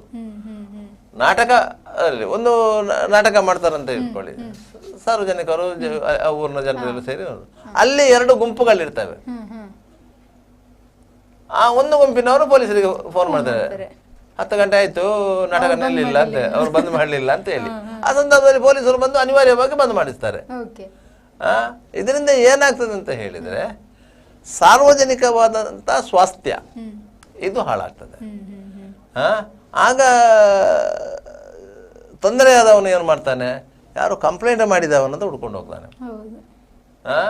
ಆ ಪೊಲೀಸನ ಒಮ್ಮೊಮ್ಮೆ ಹೇಳ್ತಾನೆ, ಇಂಥವ ಕಂಪ್ಲೇಂಟ್ ಮಾಡಿದಾನೆ ಮಾರೆ, ಅದಕ್ಕೆ ನಾವು ಬಂದದ್ದು, ಇಲ್ಲ ನಾವು ಬರ್ತಾ ಇರಲಿಲ್ಲ ಅಂತ ಹೇಳಿ. ಆಗ ಗೊತ್ತಾಯ್ತು ಅದು ಒಂದು ಸಂಘರ್ಷಕ್ಕೆ ಕಾರಣ ಆಗುತ್ತೆ. ಇಂಥದ್ದೆಲ್ಲ ಅನಾಹುತಗಳು ಅದಕ್ಕೆ. ಮುಂದಿನ ದಿನಗಳಲ್ಲಿ ಇದಕ್ಕೆ ಸರ್ಕಾರ ಏನಾದರೂ ಮಧ್ಯ ಪ್ರವೇಶಿಸಬಹುದಾ? ಸರ್ಕಾರ ಮಧ್ಯ ಪ್ರವೇಶಿಸಲಿಕ್ಕೆ ಆಗುವುದಿಲ್ಲ. ಯಾಕಂತ ಹೇಳಿದ್ರೆ ಈಗ ಇರುವಂತ ಕಾನೂನು ಇಲ್ಲ. ನೀವು ಕಾನೂನು ಇಲ್ಲದೆ ನೀವು ನಿಯಂತ್ರಣ ಹೇಗೆ ಮಾಡ್ತೀರಿ ಅಂತ ನಾವು ಕೇಳುವುದು. ನೀವು ಒಂದು ವೇಳೆ ನಾವು ಜೋರಾಗಿ ಮೈಕ್ ಇಟ್ಟು ಶಬ್ದ ಮಾಲಿನ್ಯವನ್ನೇ ಮಾಡಿದ್ದೇವೆ ಇಟ್ಟುಕೊಳ್ಳಿ, ನೀವು ಯಾವ ಆಕ್ಟ್ ಅಡಿಯಲ್ಲಿ ಕೇಸು ದಾಖಲು ಮಾಡ್ಕೊತೀರಿ? ಆಕ್ಟೇ ಇಲ್ಲ. ನೀವು ಕೇಸು ದಾಖಲು ಮಾಡ್ಕೊಳ್ಳೋದು ಯಾವ ಆಕ್ಟ್ ಅಡಿಯಲ್ಲಿ? ಕರ್ನಾಟಕ ಪೊಲೀಸ್ ಆಕ್ಟ್ ಅಡಿಯಲ್ಲಿ ಕಂಪೌಂಡೇಬಲ್ ಪನಿಷ್ಮೆಂಟ್ ಇರುವಂತ ಆಕ್ಟ್ ಅದು. ಅಂದ್ರೆ ಫೈನ್ ಕಟ್ಟಿ ಕೇಸು ಮುಗಿಸಿಕೊಳ್ಳುವಂತ ಆಕ್ಟ್. ನೀವು ಸೊತ್ತುಗಳನ್ನು ಸೀಸ್ ಮಾಡ್ತೀರಿ, ಅದನ್ನು ರಿಲೀಸ್ ಮಾಡಲಿಕ್ಕೆ ಕಷ್ಟ ಆಗತ್ತೆ. ಅದಕ್ಕೆ ಇದು ಯಾವ ಫೈನ್ ಹಾಕ್ತಾರೆ ಅದನ್ನು ಕಟ್ಟೋದು ಸಮಸ್ಯೆ ಅಲ್ಲ, ಈ ಸಮಸ್ಯೆ ಆಗತ್ತೆ. ಅದಕ್ಕೆ ಜನರು ಪೊಲೀಸರ ವಿಚಾರದಲ್ಲಿ ಸ್ವಲ್ಪ ದೂರ ಇರುವಂಥದ್ದು. ಅದರಿಂದಾಗಿ ಅಂತಹ ಸಂದರ್ಭದಲ್ಲಿ ನಾವು ಸ್ವಯಂ ನಿಯಂತ್ರಣವನ್ನು ಪಡ್ಕೊಳ್ಬೇಕು. ಪೊಲೀಸರು ಏನು ಹೇಳಿರ್ತಾರ, ನಾವು ಹೇಗೂ ಲೈಸೆನ್ಸ್ ತಗೊಂಡಿರ್ತೀವಿ, ಪರ್ಮಿಷನ್ ತಗೊಂಡಿರ್ತೀವಿ. ಪರ್ಮಿಷನ್ ತಗೊಳ್ಳುವಾಗ ಅವರೊಂದು 20 ಕಂಡೀಷನ್ ಹಾಕಿರ್ತಾರೆ. ಆ ಕಂಡೀಷನ್ಗಳಲ್ಲಿ ಸಾಧ್ಯವಾದಷ್ಟನ್ನು ನಾವು ಪಾಲನೆ ಮಾಡಬೇಕು. ಸಾಧ್ಯವಾದಷ್ಟನ್ನು ಅಲ್ಲಿ ಪಾಲನೆ ಮಾಡಲಿಕ್ಕೆ ಸಾಧ್ಯವಿಲ್ಲದ ಕಂಡೀಷನ್ಗಳು ಇರ್ತದೆ. ಅದಕ್ಕಾಗಿ ಸಾಧ್ಯವಾದಷ್ಟು ಕಂಡೀಷನ್ಗಳನ್ನು ನಾವು ಪಾಲನೆ ಮಾಡಬೇಕು. ಸರ್, ಮತ್ತೆ ನಮ್ಮ ಜನಪ್ರತಿನಿಧಿಗಳು ಈ ರೀತಿಯಾದಂತಹ ಒಂದು ಸ್ಟೇಟ್ಮೆಂಟ್ ಬಂದಾಗ ಪೊಲೀಸರಿಂದ ಆಗಲೇ ಸ್ವಲ್ಪ ಎಚ್ಚೆತ್ಕೊಂಡು ಇದಕ್ಕೇನಾದರೂ ಪರಿಹಾರ ಆಗಲೇ ಕಂಡುಕೊಂಡಿದ್ದಿದ್ರೆ ಈ ಥರ ಹಬ್ಬದ ಮಧ್ಯದಲ್ಲಿ ಬಂದು ಡಿಜೆನ ತಕೊಂಡು ಹೋಗೋದಾಗಿರ್ಬೋದು, ಸೀಸ್ ಮಾಡೋದಾಗಿರ್ಬೋದು, ಇದು ಕಡಿಮೆ ಆಗ್ತಿತ್ತು ಅಂತ ಅನ್ಸಲ್ವಾ? ಖಂಡಿತ ಖಂಡಿತ. ಯಾಕಂತ ಹೇಳಿದ್ರೆ ಪೊಲೀಸರು ಅಂತದೊಂದು ಸೂಚನೆ ಕೊಟ್ಟಿದ್ದಾರೆ ಅಂತ ಹೇಳಿದ ಕೂಡಲೇ ಜನಪ್ರತಿನಿಧಿಗಳು ಹೋಗಿ ಹಿರಿಯ ಅಧಿಕಾರಿಗಳ ಹತ್ರ ಮಾತಾಡಬೇಕಿತ್ತು. ಹೌದು, ಮಾತಾಡಿದಾಗ ಅವರು ಹೇಳ್ತಾರೆ, ಇಲ್ಲ ಅದು ಆ ರೀತಿ ಇದೆ, ಈ ರೀತಿ ಇದೆ ಅಂತ ಹೇಳಿದ್ರೆ ಆಗ ಇವರು ಸಮಜಾಯಿಸಿ ಮಾಡಬೇಕು. ಜನಪ್ರತಿನಿಧಿಗಳಿಗೆ ಒಬ್ಬ ಪೊಲೀಸ್ ಕಮಿಷನರ್ ಹತ್ರ ಹೋಗಿ ಮಾತಾಡೋದು ದೊಡ್ಡ ಸಮಸ್ಯೆ ಏನಲ್ಲ, ಒಬ್ಬ ಪೊಲೀಸ್ ವರಿಷ್ಠಾಧಿಕಾರಿ ಹತ್ರ ಹೋಗಿ ಮಾತನಾಡೋದು ಸಮಸ್ಯೆ ಏನಲ್ಲ. ಇಬ್ರು ಸಹ ಸಾಫ್ಟ್ ಆಫೀಸರ್ಸ್ ಸ್ಟ್ರಿಕ್ಟ್ ಆಗಿದ್ದಾರೆ ಹೊರತು ಸಾಫ್ಟ್ ಆಫೀಸರ್ಸ್ ತಿಳಿ ಹೇಳಿದ್ರೆ ಒಂದು ಕಲ್ಚರ್ ಬಗ್ಗೆ ತಿಳ್ಕೊತಾರೆ.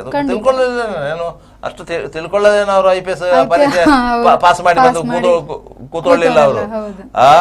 ಅವರಿಗೆ ಅಲ್ಲಿ ಅವ್ರು ಕೂತ್ಕೊಂಡಲ್ಲೇ ಇಡೀ ಪ್ರಪಂಚವನ್ನು ತಿರುಗಿ ಬರ್ತಾರೆ ಅವರು. ಅಷ್ಟು ಬುದ್ಧಿವಂತರಿದ್ದಾರೆ. ಇಲ್ಲದ್ರೆ UPS ಎಕ್ಸಾಮ್ ಅಲ್ಲಿ ಪಾಸ್ ಆಗಿ ಬರ್ಲಿಕ್ಕೆ ಅಷ್ಟು ಕಷ್ಟ ಪಟ್ಟಿರ್ತಾರೆ ಅವರು, ಅಷ್ಟು ಕಲ್ತಿರ್ತಾರೆ. ಆದ್ರಿಂದಾಗಿ ಅವರಿಗೆಲ್ಲ ಅರ್ಥ ಆಗತ್ತೆ ಯಾರು ಯಾವ ಉದ್ದೇಶಕ್ಕಾಗಿ ಬರ್ತಾನೆ ಎನ್ನುವುದು ಗೊತ್ತಿರ್ತದೆ. ಅವನು ಬಂದಿದ್ದಾನೆ ಅಂತ ಹೇಳಿದ್ರೆ ಇಮಿಡಿಯೇಟ್ ಆಲೋಚನೆ ಮಾಡ್ತಾರೆ ಇಂಥದ್ದೇ ಉದ್ದೇಶಕ್ಕೆ ಬಂದಿದ್ದಾನೆ ಅಂತ ಹೇಳ್ಕೊಳ್ಳಿ. ಇದೇ ಕಮಿಷನರ್ ಕೆಲವು ಮಂದಿಗೆ ಚೇಂಬರ್ ಒಳಗೆ ಬಿಟ್ಕೊಳ್ಳೋದಿಲ್ಲ ಗೊತ್ತಾ? ಬೇರೆ ಬೇರೆ ವಿಚಾರಕ್ಕೆ ಬಂದ ಕೂಡಲೇ ಅವ್ರಿಗೆ ಗೊತ್ತಾಗತ್ತೆ ಇಂಥವ್ರು ಬಂದಿದ್ದಾರೆ ಅಂತ ಹೇಳಿದ ಕೂಡಲೇ ಅವ್ರು ಇಮಿಡಿಯೇಟ್ ಗೊತ್ತಾಗತ್ತೆ ಇಂಥವ್ರು ಇಂಥದ್ದೇ ಉದ್ದೇಶಕ್ಕೆ ಬಂದಿರ್ತಾರೆ ಅಂತೇಳಿ. ಯಾಕಂತೇಳಿ ಅವರಿಗೆ ಸಾರ್ವಜನಿಕರಿಂದ ಕೆಲವು ಫೀಡಿಂಗ್ಗಳು ಇರ್ತದೆ, ಮಾಹಿತಿಗಳು ಬರ್ತಾ ಇರ್ತದೆ. ಸ್ವತಃ ಅವರೇ ರಿಯಾಕ್ಟ್ ಮಾಡ್ತಾ ಇರ್ತಾರೆ, ಸ್ವತಃ ಇಮೇಲ್ಗಳನ್ನ ಚೆಕ್ ಮಾಡ್ತಾ ಇರ್ತಾರೆ, ವಾಟ್ಸಪ್ಗಳನ್ನ ಚೆಕ್ ಮಾಡ್ತಾ ಇದ್ದಾರೆ.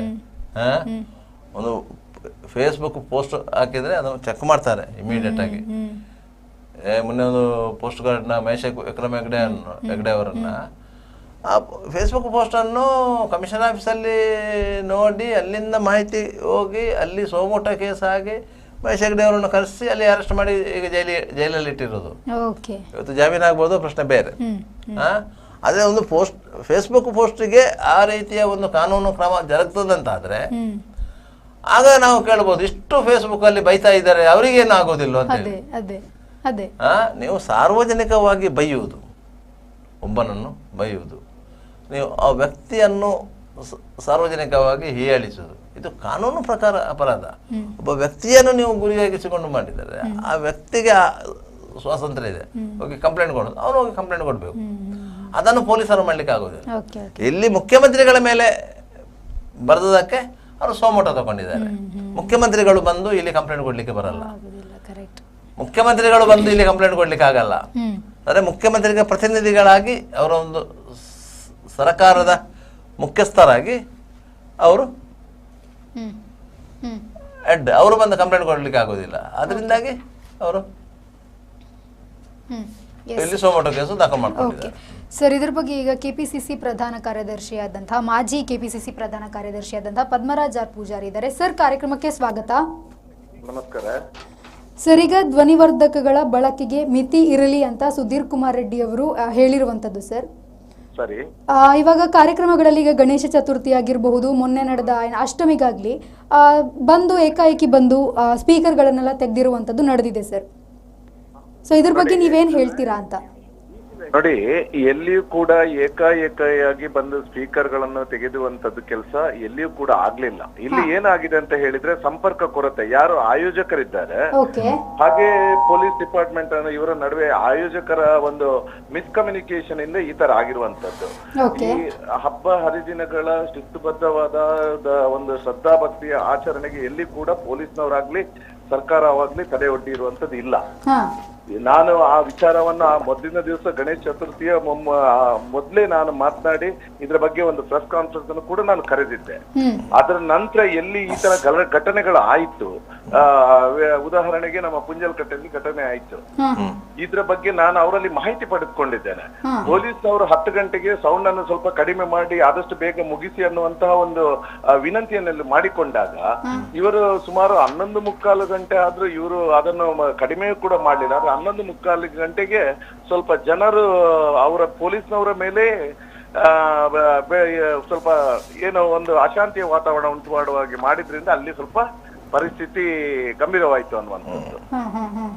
ಅದು ಬಿಟ್ರೆ ಬೇರೆ ಎಲ್ಲಿಯೂ ಕೂಡ ಒತ್ತಾಯ ಪೂರ್ವಕವಾಗಿ ನೀವು ನಿಲ್ಲಿಸಬೇಕು ಅಂತ ಈಗ ಪ್ರೊಸೆಷನ್ ಅಂತ ಹೇಳುವಂತದ್ದು 11 ಗಂಟೆಗೆ ಅವರು SOP ಹಾಕಿದ್ರು ಕೂಡ 2:30 ಗಂಟೆ 3 ಗಂಟೆ ತನಕ ಕೂಡ ಕಾರ್ಯಕ್ರಮಗಳು ನಡೆದಿದೆ.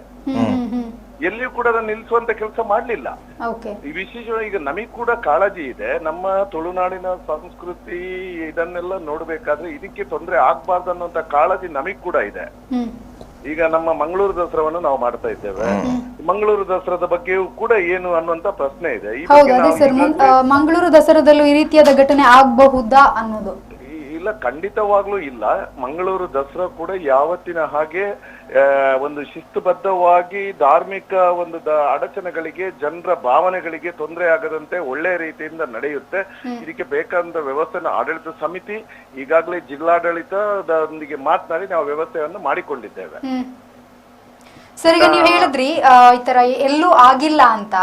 ಬಟ್ ಇವಾಗ ಕೆಲವು ಉದಾಹರಣೆಗೆ ಬಂಟ್ವಾಳದ ಕಡೆ ಎಲ್ಲ ಪೊಲೀಸರು ಬಂದು ಆ DJ ಆಫ್ ಮಾಡೋದಾಗಿರ್ಬೋದು, ಈ ರೀತಿ ಮಾಡೋದ್ರಿಂದ ಆ ಒಂದು ಸೆಲೆಬ್ರೇಷನ್ ಖುಷಿನೇ ಹೋಗುತ್ತಲ್ವಾ ಸರ್? ಅದಕ್ಕಿಂತ ಹೆಚ್ಚಿನೇನಿದೆ ಖುಷಿನೇ ಹೋದ್ಮೇಲೆ? ನೋಡಿ, ಡಿಜೆಗೆ ಅನುಮತಿ ಇಲ್ಲ ಅನ್ನುವಂಥದ್ದು ಪೊಲೀಸ್ನವರು ಮೊದಲೇ ಹೇಳಿರುವಂತದ್ದು. ಡಿಜೆ ನಮ್ಮ ಸಂಸ್ಕೃತಿ ಅಲ್ಲ ಅನ್ನುವಂಥದ್ದು. ಈಗ ನಮ್ಮ ಪ್ರೈವೇಟ್ ಕಾರ್ಯಕ್ರಮಗಳಿಗೆ ನಾವು ಅದನ್ನು ಡಿಜೆಗಳನ್ನು ನಾವು ಮಾಡ್ಕೊಳ್ಬಹುದು. ಆ ಕಾಲಮಿತಿ ಏನಿದೆ, ಸುಪ್ರೀಂ ಕೋರ್ಟ್ ನ ಗೈಡ್ ಲೈನ್ಸ್ ಏನಿದೆ, ಅದರ ಪ್ರಕಾರ ನಾವು ಅದನ್ನು ಪೊಲೀಸ್ನವರು ನೋಡ್ಕೊಳ್ತಾರೆ, ಅವ್ರು ಮಾಡ್ಕೊಳ್ಬಹುದು. ಆದ್ರೆ ಈ ಧಾರ್ಮಿಕ ಕಾರ್ಯಕ್ರಮಗಳಲ್ಲಿ ಡಿಜೆಯನ್ನು ಮಾಡಬಾರ್ದು ಅನ್ನುವಂತ ಒಂದು SOP ಅಲ್ಲಿ ಅವರು ಹೇಳಿದ ನಂತರ ಡಿಜೆಯನ್ನು ಎಲ್ಲಿಯೂ ಕೂಡ ಬಳಸುವಂತಿಲ್ಲ. ಈಗ ವಿಶೇಷವಾಗಿ ನಮ್ಮ ಮಂಗಳೂರು ದಸರಾದಲ್ಲಿ ನಾವು 2-3 ವರ್ಷದಿಂದ ಇದಕ್ಕಾಗಿ ಪ್ರಯತ್ನ ಮಾಡ್ತಿದ್ದೇವೆ. ಡಿಜೆಯನ್ನು ಇದರಲ್ಲಿ ತರಬಾರದು ಅನ್ನುವಂಥದ್ದು. ಯಾಕೆ ಅಂತ ಹೇಳಿದ್ರೆ, ಹಿಂದೂ ಧರ್ಮದ, ನಮ್ಮ ಸನಾತನ ಹಿಂದೂ ಧರ್ಮದ ಸಂಸ್ಕೃತಿ ಏನು, ಈ ಡಿಜೆಯಲ್ಲಿ ಜನಗಳು ಅಮಲು ಪದಾರ್ಥ ಸೇರಿಸಿ ಬೆಲೆಯನ್ನು ಮಾಡಿ ಕುಣಿಯುವಂಥದ್ದು, ಇದು ನಮ್ಮ ಸಂಸ್ಕೃತಿ ಅಲ್ಲ. ಹೌದು ಸರ್, ಖಂಡಿತ. ಇದನ್ನು ನಾವು ನಿಷೇಧಿಸಬೇಕು ಅಂತ ನಮ್ಮ ಆಗ್ರಹಕ್ಕೆ 2-3 ವರ್ಷದಿಂದ ನಾವು ಮಾಡ್ತಾ ಇದ್ದು. ಬಹುಶಃ ಈ ಬಾರಿ ಇದು 100ಕ್ಕೆ 100ರಷ್ಟು ಫಲದಾಯಕವಾಗಿ ಬಂದಿರುವಂತದ್ದು. ಎಲ್ಲಿಯೂ ಕೂಡ ಪೊಲೀಸರ ಸರ್ಕಾರದಿಂದ ಈ ಕಾರ್ಯಕ್ರಮಗಳಿಗೆ ತಡೆ ಒಡ್ಡುವಂತ ಕೆಲಸಗಳು ಎಲ್ಲಿಯೂ ಕೂಡ ಆಗ್ಲಿಲ್ಲ ಅಂತ ನಾನು ಹೇಳಲಿಕ್ಕೆ. ಓಕೆ ಸರ್, ಇನ್ನೊಂದು ಇವಾಗ ಒಂದು ಜಾತ್ರೆ, ಒಂದು ಹಬ್ಬ ಅಂತ ಬಂದಾಗ ಏನಾಗುತ್ತೆ ಅಂತಂದ್ರೆ ಮನೋರಂಜನಾತ್ಮಕವಾಗಿ ಈ ನಾಟಕಗಳನ್ನ ಕಂಡಕ್ಟ್ ಮಾಡ್ತಾರೆ.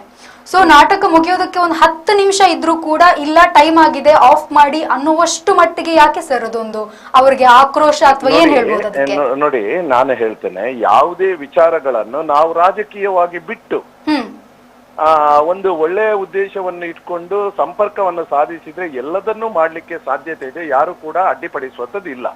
ಇಲ್ಲಿ ಎಲ್ಲೆಲ್ಲೂ ಘಟನೆಗಳಾಗಿದೆ. ಇಲ್ಲಿ ಆಯೋಜಕರು ಮತ್ತೆ ಈ ಇಲಾಖೆಗಳ ನಡುವೆ ಸಂಪರ್ಕದ ಕೊರತೆಯಿಂದಾಗಿ ಇಂಥ ಸಮಸ್ಯೆಗಳು ಆಗಿಯೇ ಇಲ್ಲ ಅಂತ ಹೇಳೋದಿಲ್ಲ, ನಾನು ಆಗಿತ್ತು. ಇದನ್ನು ಬಹುಶಃ ಇದನ್ನು ಸರಿ ಮಾಡ್ಲಿಕ್ಕೆ ಸಾಧ್ಯ ಇತ್ತು. ಆದ್ರೆ ಎಲ್ಲದರಲ್ಲೂ ನಾವು ರಾಜಕೀಯವನ್ನು ಮಾಡ್ಕೊಳ್ಲಿಕ್ಕೆ ಹೋದ್ರೆ ಈ ತರದ ಘಟನೆಗಳು ಆಗುತ್ತೆ ಅನ್ನುವಂಥದ್ದು. ಈಗ ಜಿಲ್ಲೆಯಲ್ಲಿ ಉತ್ತಮ ಅಧಿಕಾರಿಗಳನ್ನು ನಾವು ತರಿಸಿದ್ದೇವೆ. ಯಾವ ಕಾರಣಕ್ಕಾಗಿ ತರಿಸಿದ್ದೇವೆ ಅಂತ ಹೇಳಿದ್ರೆ, ಜಿಲ್ಲೆಯಲ್ಲಿ ಆಗ್ತಿರುವಂತಹ ಅನಾಹುತಗಳು, ಇದನ್ನು ಒಮ್ಮೆ ನಿಲ್ಲಿಸ್ಬೇಕು. ಒಂದು ಕಾಯಿಲೆ ಬಂದಾಗ ಆ ಕಾಯಿಲೆಗೆ ಮದ್ದು ಮಾಡ್ತೇವೆ ನಾವು. ಅದ ಮದ್ದನಿಗೆ ಮಾಡ್ತಿದ್ರೆ ಇದು ಯಾವಾಗ್ಲೂ ಇದು ಮುಂದೆ ಇದೇ ರೀತಿ ಇರುತ್ತೆ ಅಂತಲ್ಲ. ಇದನ್ನು ಒಂದು ಪರಿಸ್ಥಿತಿಯನ್ನು ಒಮ್ಮೆ ಹತೋಟಿಗೆ ತರಬೇಕು ಪೂರ್ಣವಾಗಿ. ಆ ಕೆಲಸಗಳನ್ನು ಪೊಲೀಸ್ ಅಧಿಕಾರಿ ಅವರು ಕೂಡ ಮಾಡ್ತಾ ಇದ್ದಾರೆ ಅಷ್ಟೇ. ಅಲ್ಲ, ಈ ಮದ್ದು ಸ್ವಲ್ಪ ಸ್ಟ್ರಾಂಗ್ ಆಗಿದೆ ಅಂತ ಅನ್ಸ್ಕೊಳ್ತದೆ.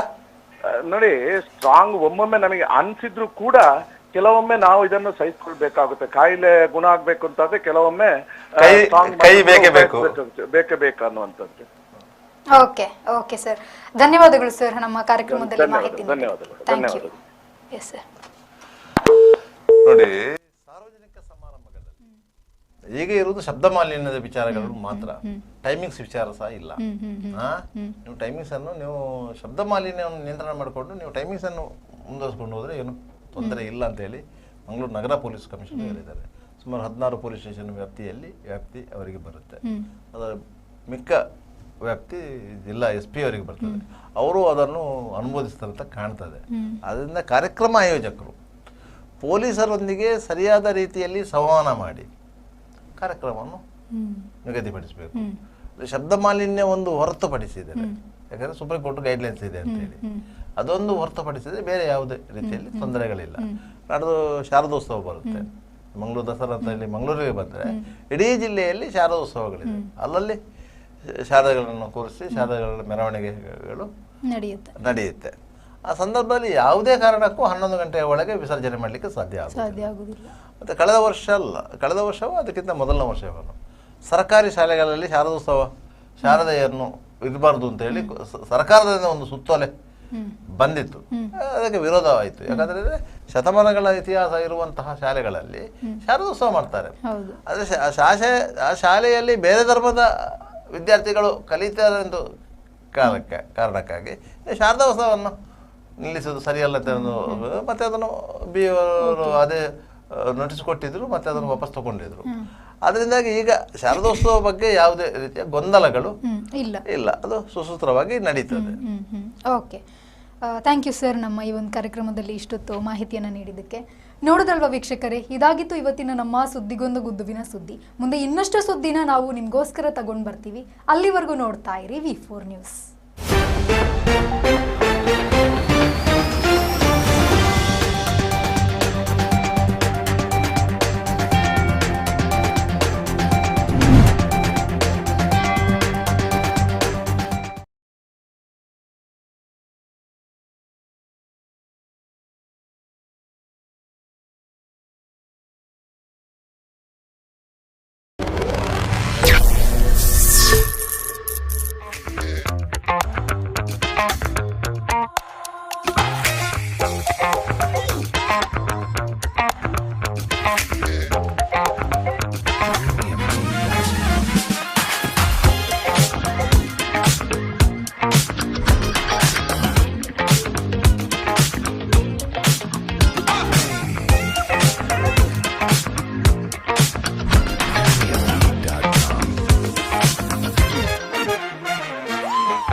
Park with ease at Ajanta Business Center with security access and convenience at your fingertips.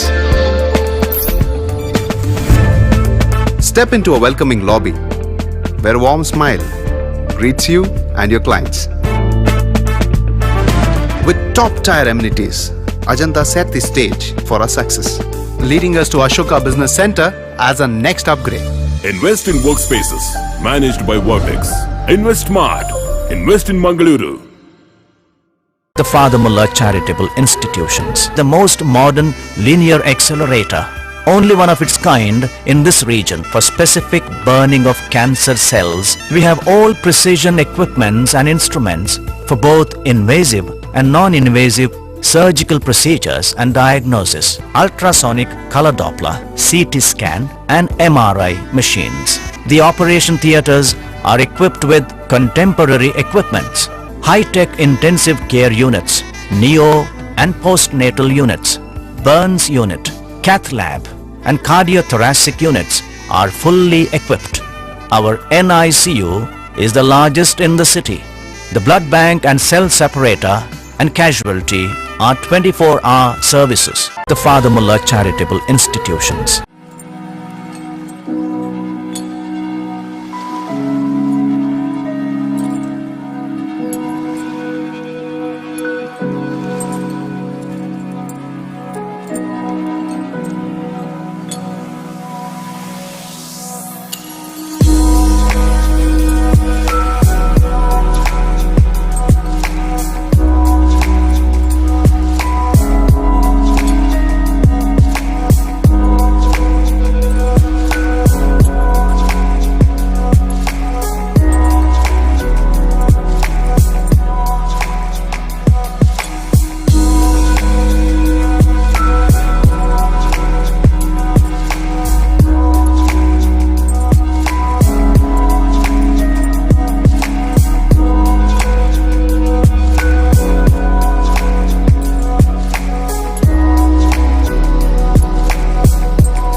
Devdas Ganpati Pai Enterprises. All kinds of quality and attractive material available at one place. Biggest showroom in Mangalore city. Admired by public at large. The showroom of your choice. B. Devdas Ganpati Pai Enterprises. Near New Chitra Talkies, Mangalore. AJ Hospital and Research Center is a leading advanced tertiary healthcare center of India, serving the coastal citizens and spreading good health across the sea line. AJ Hospital and Research Center is a specialized Medicare center providing service to more than 30 major medical disciplines, embracing new technologies to offer high-level healthcare that matches the best in the country. Our technical and medical expertise include foremost services in cadaveric organ retrieval, drug-eluting stent placement, pediatric lab nephrectomy, ambulance services, dermatology, ENT, nephrology and many more. AJ Hospital and Research Center, Kuntikana, Mangaluru. Call 222553. Ideal ice cream, milky way to your heart.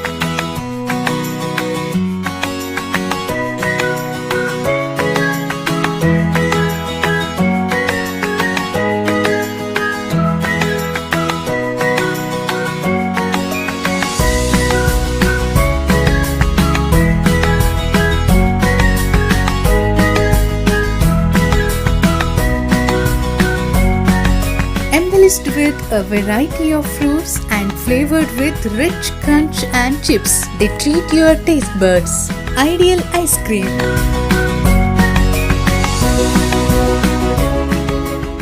Vasudeva Stores. Store for your inner needs. Visit us to find trendy innerwear from major brands.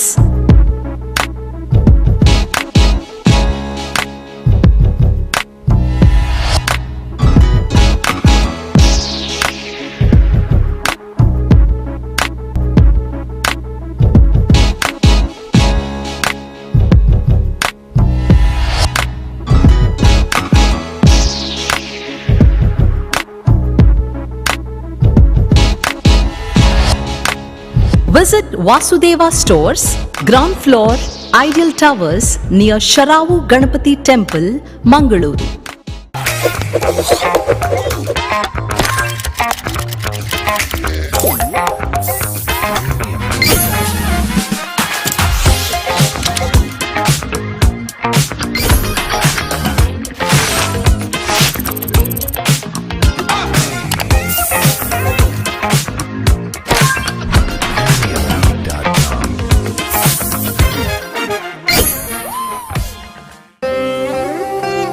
ನನ್ನ ಬಾಲ್ಯ ಅಮೂಲ್ಯ ನೆನಪುಗಳಿಂದ ತುಂಬಿತ್ತು. ಸಮಯದ ಸವಾಲನ್ನು ಎದುರಿಸಿ ನಿಂತ ಪರಂಪರೆ. ಆಹಾ, shining, ಆದ್ರೆ ಏನೋ ಮಿಸ್ಸಿಂಗ್.